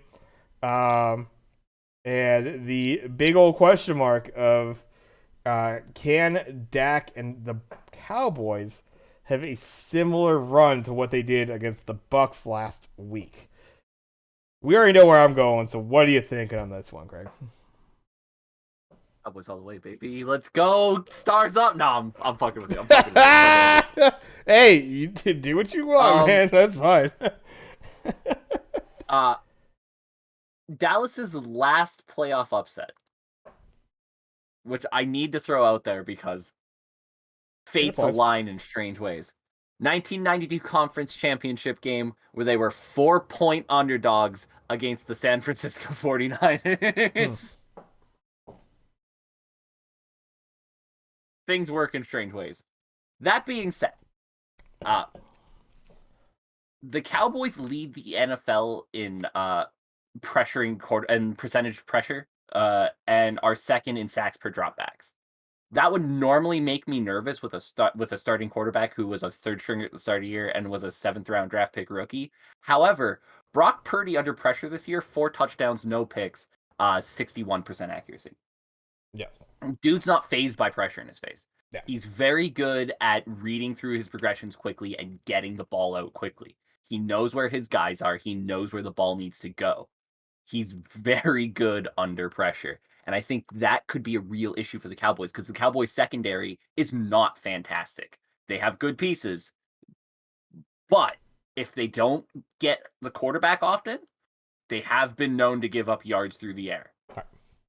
I think this is Brock Purdy's coming out party. I think this here is the game where if you still have doubts, they're gone at the end of it. Because I think Brock Purdy's legit. I really do. Yeah. And that's not me saying as the person who has spent all season telling everybody, Brock Purdy's fucking decent, guys. Like, this is a solid pickup for the Niners to get him at the last fucking pick of the draft. That is a great pickup. He's not fazed by this shit, right? The moment doesn't seem to bother him. The defense doesn't seem to bother him. He's not fazed by it at all. I think this game ultimately comes down to the fact that Brett Maher can't make kicks right now. That's a fucking problem that's going to come back to haunt you. And the fact that this Cowboys defense won't be able to rattle Brock Purdy. Yeah, they'll get a couple sacks. They'll make life hard on him, but he's not the guy who gets rattled by that. I think he plays his game. I think he plays very well. I think we saw in the first half of last game, the first game playoff jitters come out. Second half of that game against Seattle, he was fantastic. I think he keeps rolling that through to Dallas. I think the Niners get out of here with a win. Yeah, I mean, definitely, I'm with the Niners, know that for sure. Yeah, I guess a couple things. So, as far as Purdy is concerned, it's I think he has a very unique unique in the aspect of you don't see it from many quarterbacks. It's not like he's the only guy to do it, but it's not only about finding time. It's getting yourself and putting your team as a whole into good situations. As far as extending the play out, it's not something that San Francisco offenses have had in quite a bit. I think there was potential there with I would say Jimmy Garoppolo before his ACL injury initially was a more mobile quarterback and maybe somebody we could envision doing maybe similar things as far as extending plays, getting out of the pocket, and finding space to make throws. Trey Lance, obviously, big project. Still, wheels, being able to get out of the pocket, find space, be able to potentially work the ball downfield. With Purdy, it's definitely been evident that he has the ability he'll escape, and he'll escape out the left too, which is a very interesting thing. For a right-handed quarterback, escaping out the left means you're basically going from the side you can't see and going out the back. A quick spin right there. And he's been met. He's been met, I think, I want to say twice doing that move. He does it pretty often. It's not all the time. He'll escape out to the other side too. But what it does is it's very interesting because in a lot of those situations where you have a broken pocket, a play that's extended out, is that the offensive linemen are going to be thrown out of position in that standpoint. They're going from protecting a quarterback within an umbrella, within a pocket, to now the quarterback is outside of that. So now you have to like wall off a different section, basically. That's where you get a lot of holding penalties, that sort of thing. When he escapes out to the left, he's escaping out to Trent Williams' side. Trent Williams, one of your best tackles. So you hope that you have at least that wrapped up. You could have a blind side blitzer, and I think he's been caught by that before. But basically, like, the way that you shade it with that, by escaping out that left side, is very interesting. Because it takes the right side completely out of it. Those guys are already blocking that way. So all you have to worry about is those guys rushing on the left side from your offensive line standpoint. Really, like, cuts the field in half as far as potential pass rushers for you, if you could actually get around. And he has all the balls to do that play. That's not that's not a freewheeling play. You get caught every now and then doing that play, but he has really made a great job of doing that. And when he does extend those plays, he's able to see the ball downfield, obviously. The other part I wanted to bring up, and this is going to go away from the offense, because I think the offense, it's clear. We talked about all the weapons, CMC, Debo coming back, his connection with Ayuk and Kittle now seems like all that shit. Great. Love to see it. All these weapons for the Niners have been able to flourish under this kid. But we're going to go back to D'Amico Ryans, because we've talked about him plenty already. But one thing that I've noticed with him, this is something that it was very strange to me, and I've seen it. I saw it in the Raiders game. That was toward the end of the season there. I saw it in the Seattle game. Both games in which the Niners maybe, especially with the Raiders, there was a weird just giving up way too much to sit them in the Raiders. You shouldn't be giving up that much offense, those guys. Devontae Adams be damned. Like, you got to find a way to not give it that many points. But one thing I did notice, especially in that Seattle game, was very interesting. And I didn't look specifically at the numbers of the stats, but just watching the game myself and seeing the cutaways to the sideline. If you notice in the second quarter or so of that game, right as Seattle started to come back, one thing you'll notice on the San Francisco defense, they are not putting Nick Bosa out there. Nick Bosa is on the sideline. He's not tired or anything like that because they haven't been running him. The time of possession for Seattle was going pretty well, though. Even with an early 10-0 lead for the Niners, I think Seattle still had possessed the ball for like twice as long as they had. As they were going down a long drive, they eventually, I think, put that in for a tutty or a field goal. I can't quite remember what their first score was in that game. I compared it to the idea of what a lot of basketball teams will do. Is right there in like the second quarter, maybe even going into the second half, into the third quarter, there is an idea of resting your starters in basketball. Very much, you can't play them for a full 48 minutes. It's, a pretty exhausting process. So you perhaps rest your starters. And I got a raid coming in from Bryce Hall. Thank you very much for the raid. Appreciate it, everybody. Welcome to the Sports Cliches podcast, myself and Craig. Appreciate you being here. It's a beautiful war. All right, I will have to, I'll have to check out the Smash TV stuff later. But back onto my point. I think D'Amico Ryans has he was seeing that game was perhaps the defense could get run ragged. If there's one thing that the San Francisco defense has had trouble with before, even in their heydays of like the Kaepernick days, of that defense being the top in the league, the Justin Smith and that sort of thing running out there and running wild, is that Eventually, by the fourth quarter, those defenses got worn down, and we lost games of it. We lost a Super Bowl because of it against the Chiefs, um, in very recent memory. I think the Miko Ryans has a really good feel for like there's a way he could like kind of let off the gas, and then literally the entire second half, Nick Bosa's out there and he's fucking crushing it. And that game's entirely different against Seattle that second half. I think the Miko Ryans is for whoever he goes to as a head coach. That team is they're getting potentially one of the best head coaches to be in the league for a long time. Honestly. And I say that as a doubter in his first season because he had some rough goes in that first season. He was giving up points to teams that they should not have been. That I mean, there was an early Green Bay game we gave him a win to, basically. Just a couple teams I remember last season that it looked really bad. It looked a little bad early this season, honestly, too.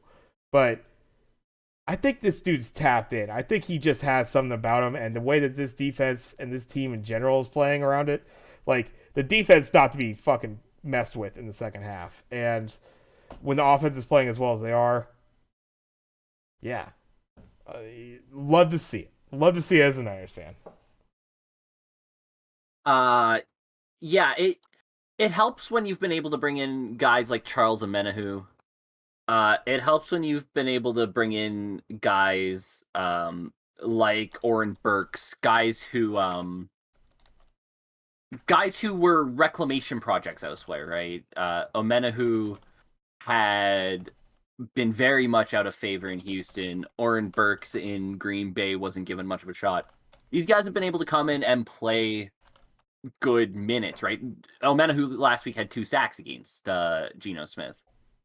I think having that kind of depth and being able to get the most out of the guys on the bench is a huge part of this, right? And yeah. I think we've seen a lot of that of D'Amico Ryans, of guys who are just thrown away, right? Guys who are thought of as being, they're not going to make it in the league. They're too old for this position, which I think was the Charvarius Ward argument, was like, he's 26 going on 27 now. We need to get younger, damn it. And he finds these guys and they become key pieces for him. Yeah. I think that helps so much. I think it's a system in the Niners. It always has been, right? Split carries, right? That's Kyle Shanahan's thing, man. Split carries, baby. Everybody gets a touch. It's a Niners way thing. And I think that is why. Like, you look at the Patriots line of coaching and the amount of coordinators who leave the Patriots nest to become head coaches and fall on their face. It's bad. The Niners line of coaching has been somewhat different. Guys who leave the Niners seem to be somewhat successful coaches elsewhere. It's a smaller sample size, granted, than the Belichick one. Right. But these guys are going out and having success. And I think a lot of that is because the way the Niners play, if you can finding players who other teams have kind of looked over, finding certain talents that they have, being able to use as many players as you can to the best of their own individual abilities, that's the kind of thing that can translate anywhere, no matter what kind of system you're trying to play. Yeah, so I think that's what we saw out of McDaniels. That's what it sounds like we're going to see out of D'Amico Ryans. It looks like we're probably going to see out of D'Amico Ryans. Just guys getting to do the most. Yeah, I mean, it literally insane the fact that you could take someone like Bob Sala, good old Bobby Salads, over in the Jets, and you could potentially have D'Amico Ryans. Like, literally within 3 years, you ship out 2 defensive coordinators for head coaching positions, while also in between that, shipping out your offensive coordinator or running game coordinator, as it was put, in Mike McDaniels, for another head coaching position. Absolutely insane. Like, that's quite a pocket. I mean, granted, the defense has shown it, and obviously you got to point to how they built up this personnel. I mean, there is some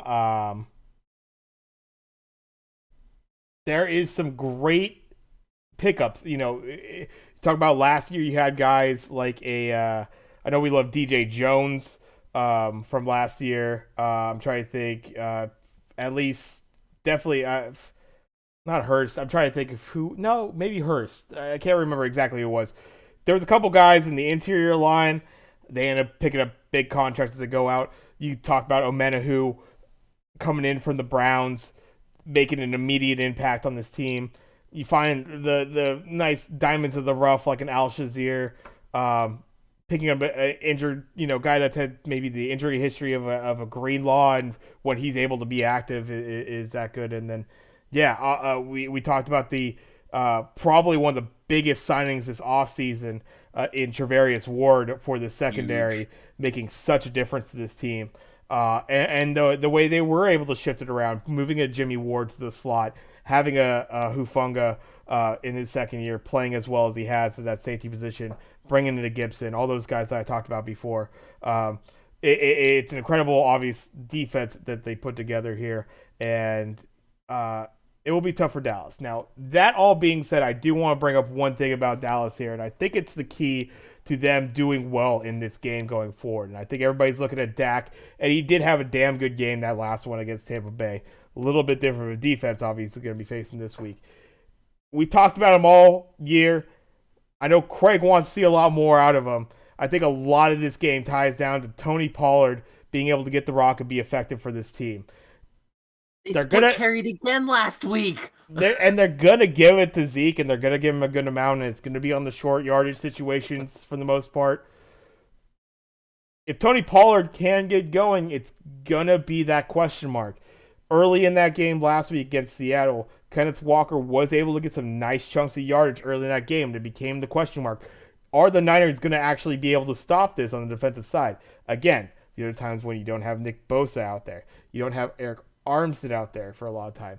This is, again, I think this is D'Amico Ryan's like, all right, you guys you're gonna have your possessions. DK Metcalf is catching 50-50 balls for touchdowns on us, that sort of thing. That's all right. We're playing well enough on offense, and I think it's a interesting aspect that these Niners defenses haven't had that. You have a good enough offense to where you can almost let off the gas a little bit. If you feel like you want to rest the starters until they can play an entire half and they can play it as strong as possible, there's nothing that's saying that you can't have the reliance on Brock Purdy in this offense to actually really put up points against anybody. I mean, it's been shown they're putting up almost 35 points a game since he's been starting. Incredible numbers. It's unheard of. As good as and as much of a mastermind as Kyle Shanahan has been considered, that is one thing we have not seen, is this team doesn't put up huge volumes of points until now. Dallas has to get away from split carrying those two. I'm fine. Yeah. I'm fine with short yardage Ezekiel Elliott. I get it, right? But Tony Pollard had 15 touches for 77 yards. Ezekiel Elliott, 13 touches for 27 yards. Listen, it's clear who's the better one. Ezekiel Elliott should literally be on that team for it is 3rd and 1. We need 2 yards. Give it to Zeke. And then get off the field. We'll give it to Tony until it's 3rd and 1. Get off the field. Get off the Stop feeding Zeke. He's full. He no more food. They've got to rely on Tony Pollard. Because the other thing with this game, Ezekiel Elliott's brand of running, not going to work against the Niners. Because that Cowboys offensive line can't outmuscle that Niners defensive line. It's a good offensive line. It's not an exceptional offensive line. So when you look at it that way, power runs up the middle, likely not going to be getting you much. They're going to need to get to the outside, try to get into the secondary to give themselves a shot to get yards on the ground. That's where Tony Pollard comes in, not Ezekiel Elliott. And I feel like it's really key for them. They really, you have to kind of establish a run game. You cannot be one-sided. The statistical numbers for some things, as far as the Niners' pass defense in the last handful of games, is it looks not so great. But I feel like it is it doesn't tell the whole story in the way that if you take a look, there's a rep, and if you take a look on McAfee's show, everything DB, Darius Butler covered this a day or two ago, and it's a rep. Yeah, I think it's from One Day Show.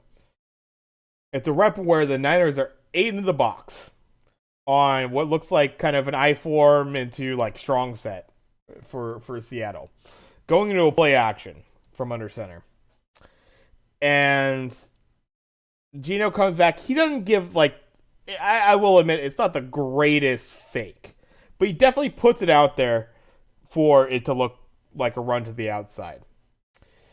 It's an amazing rep because eventually it turns into it's the Demondre Lenore interception. Yeah. Where he cuts it off on the right side of the field. Great pick on what's essentially just a quick curl route on the outside. Not an easy, or like an out kind of curl, basically. Not an easy one to pick off, but he does a great job on it. But if you look at that play, what's amazing is that front 8. Obviously, offensive line against defensive line, that's whatever. And they don't get pressure on that. But what's amazing is the back 4. And that includes, I think, Hufanga, who comes up in there from the safety spot. Almost as soon as that ball is put out to Kenneth Walker and it starts to get pulled in, the 4 in the back, the 3 linebackers and the safety, all go out to their zones. Not fooled at fucking all. And what's amazing, you see fucking Fred Warner coming from the middle linebacker spot, and he is just making a beeline to DK Metcalf. He knows exactly where DK Metcalf is. He knows it's a pass play now. He knows that Metcalf might be crossing right here and makes the absolute beeline to cross it over so that the only place that Gino could go to is the outside. It's just like, it was just an amazing rep. It's like those 4 aren't going to be seen as the highlight of that. It's going to be the coverage from Lenore. Yeah. But like, it just, the scheme, fucking how the even a guy like Ufungu saw it as being maybe a little too aggressive, that sort of thing. He had great patience with that. He's immediately going out to the zone as soon as he realizes the fake, and he loves to rush down a running back. It was a great rep to see. Yeah. Fun to check it out. We can't show it, of course, here ourselves, but yeah, very fun to see on that. So, I will say, and there is something that gives me pause for concern in this game, and it's that the Niners, that rep aside, have been statistically pretty awful against play-action pass this year. 22nd in the league, I think, against play-action pass. Kellen Moore loves him a good play-action pass and bootleg. If Dak can get that play-action game rolling, and they can get Dak bootlegging out and get him moving, that could be where problems arise for the Niners. That being said, it's worth noting this Cowboys team has been the definition of fucking inconsistent all season. From one day to the next, you're not sure what team they're going to be. If they're going to be the team who looked absolutely dominant against the Colts, or the team that got skunked by Sam Howell, right? Like, both those teams exist within a few weeks of each other. You never know which one you're going to get with the Cowboys, and I can't trust a team that inconsistent. I don't care what you did to the Buccaneers; they fucking sucked. I know. I'm a Falcons fan. We played them twice. Yeah, we saw them. And outside of like, it's usually the first half. The Raiders game's the only exception. That one, I really don't have a great explanation for. Stidham played pretty great. Jared Stidham's the explanation, baby. Jared Stidham and Devontae Adams. And I think when you have receivers like a DK Metcalf and an Adams, I think there's almost a willingness by this defense and D'Amico Ryans like, all right, they're probably going to get theirs. But as long as we keep to ours, like, you keep things in front of you, you don't get beat by every deep ball, that sort of thing. Like, you play pretty goddamn sound defense. And outside of that one Vegas game, they've been on fire this whole winning streak that they've had. The offense has been, you're talking about after, a Seattle game in which you still have kind of Brock coming up a little bit, 37, 38, and 41 points.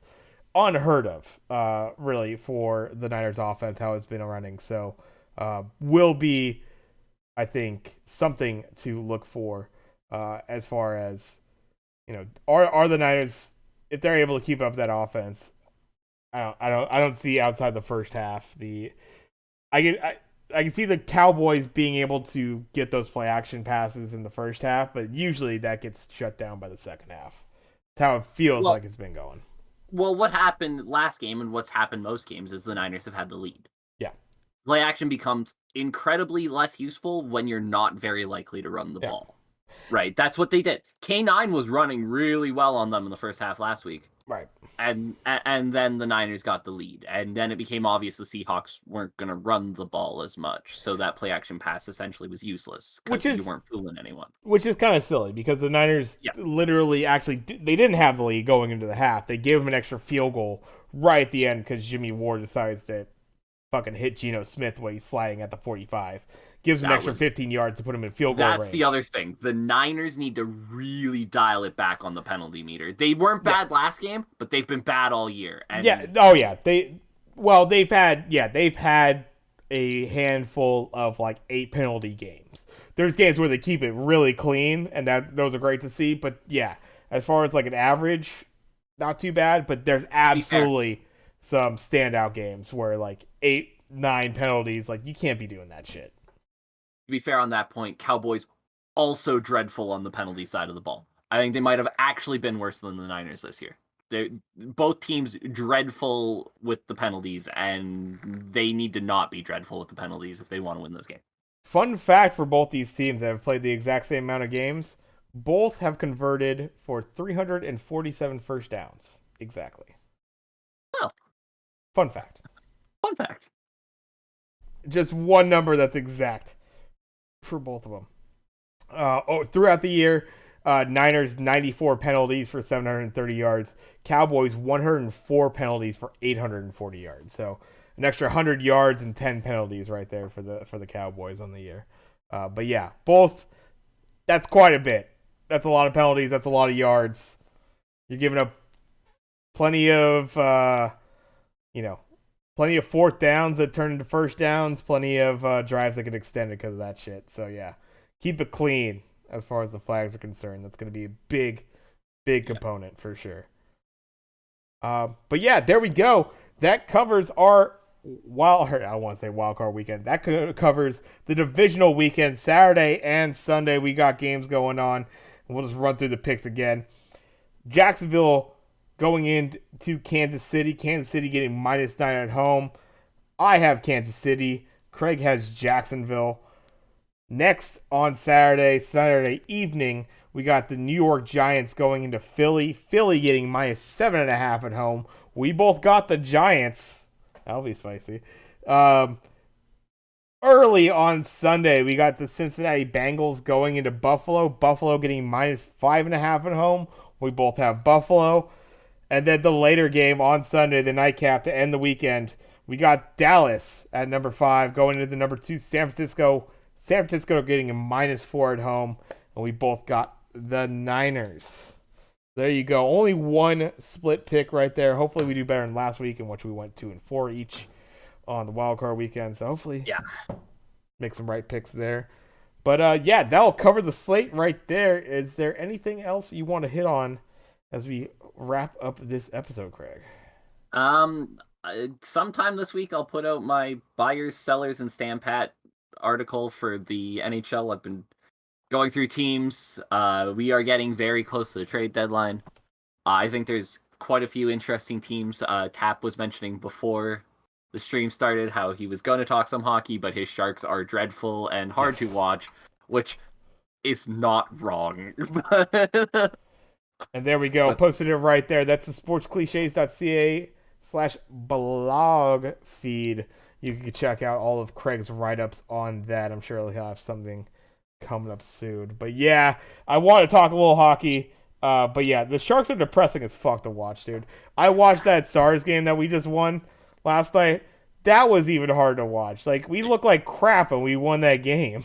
They're not fun. They're not fun at all. The only thing the Sharks got going for them is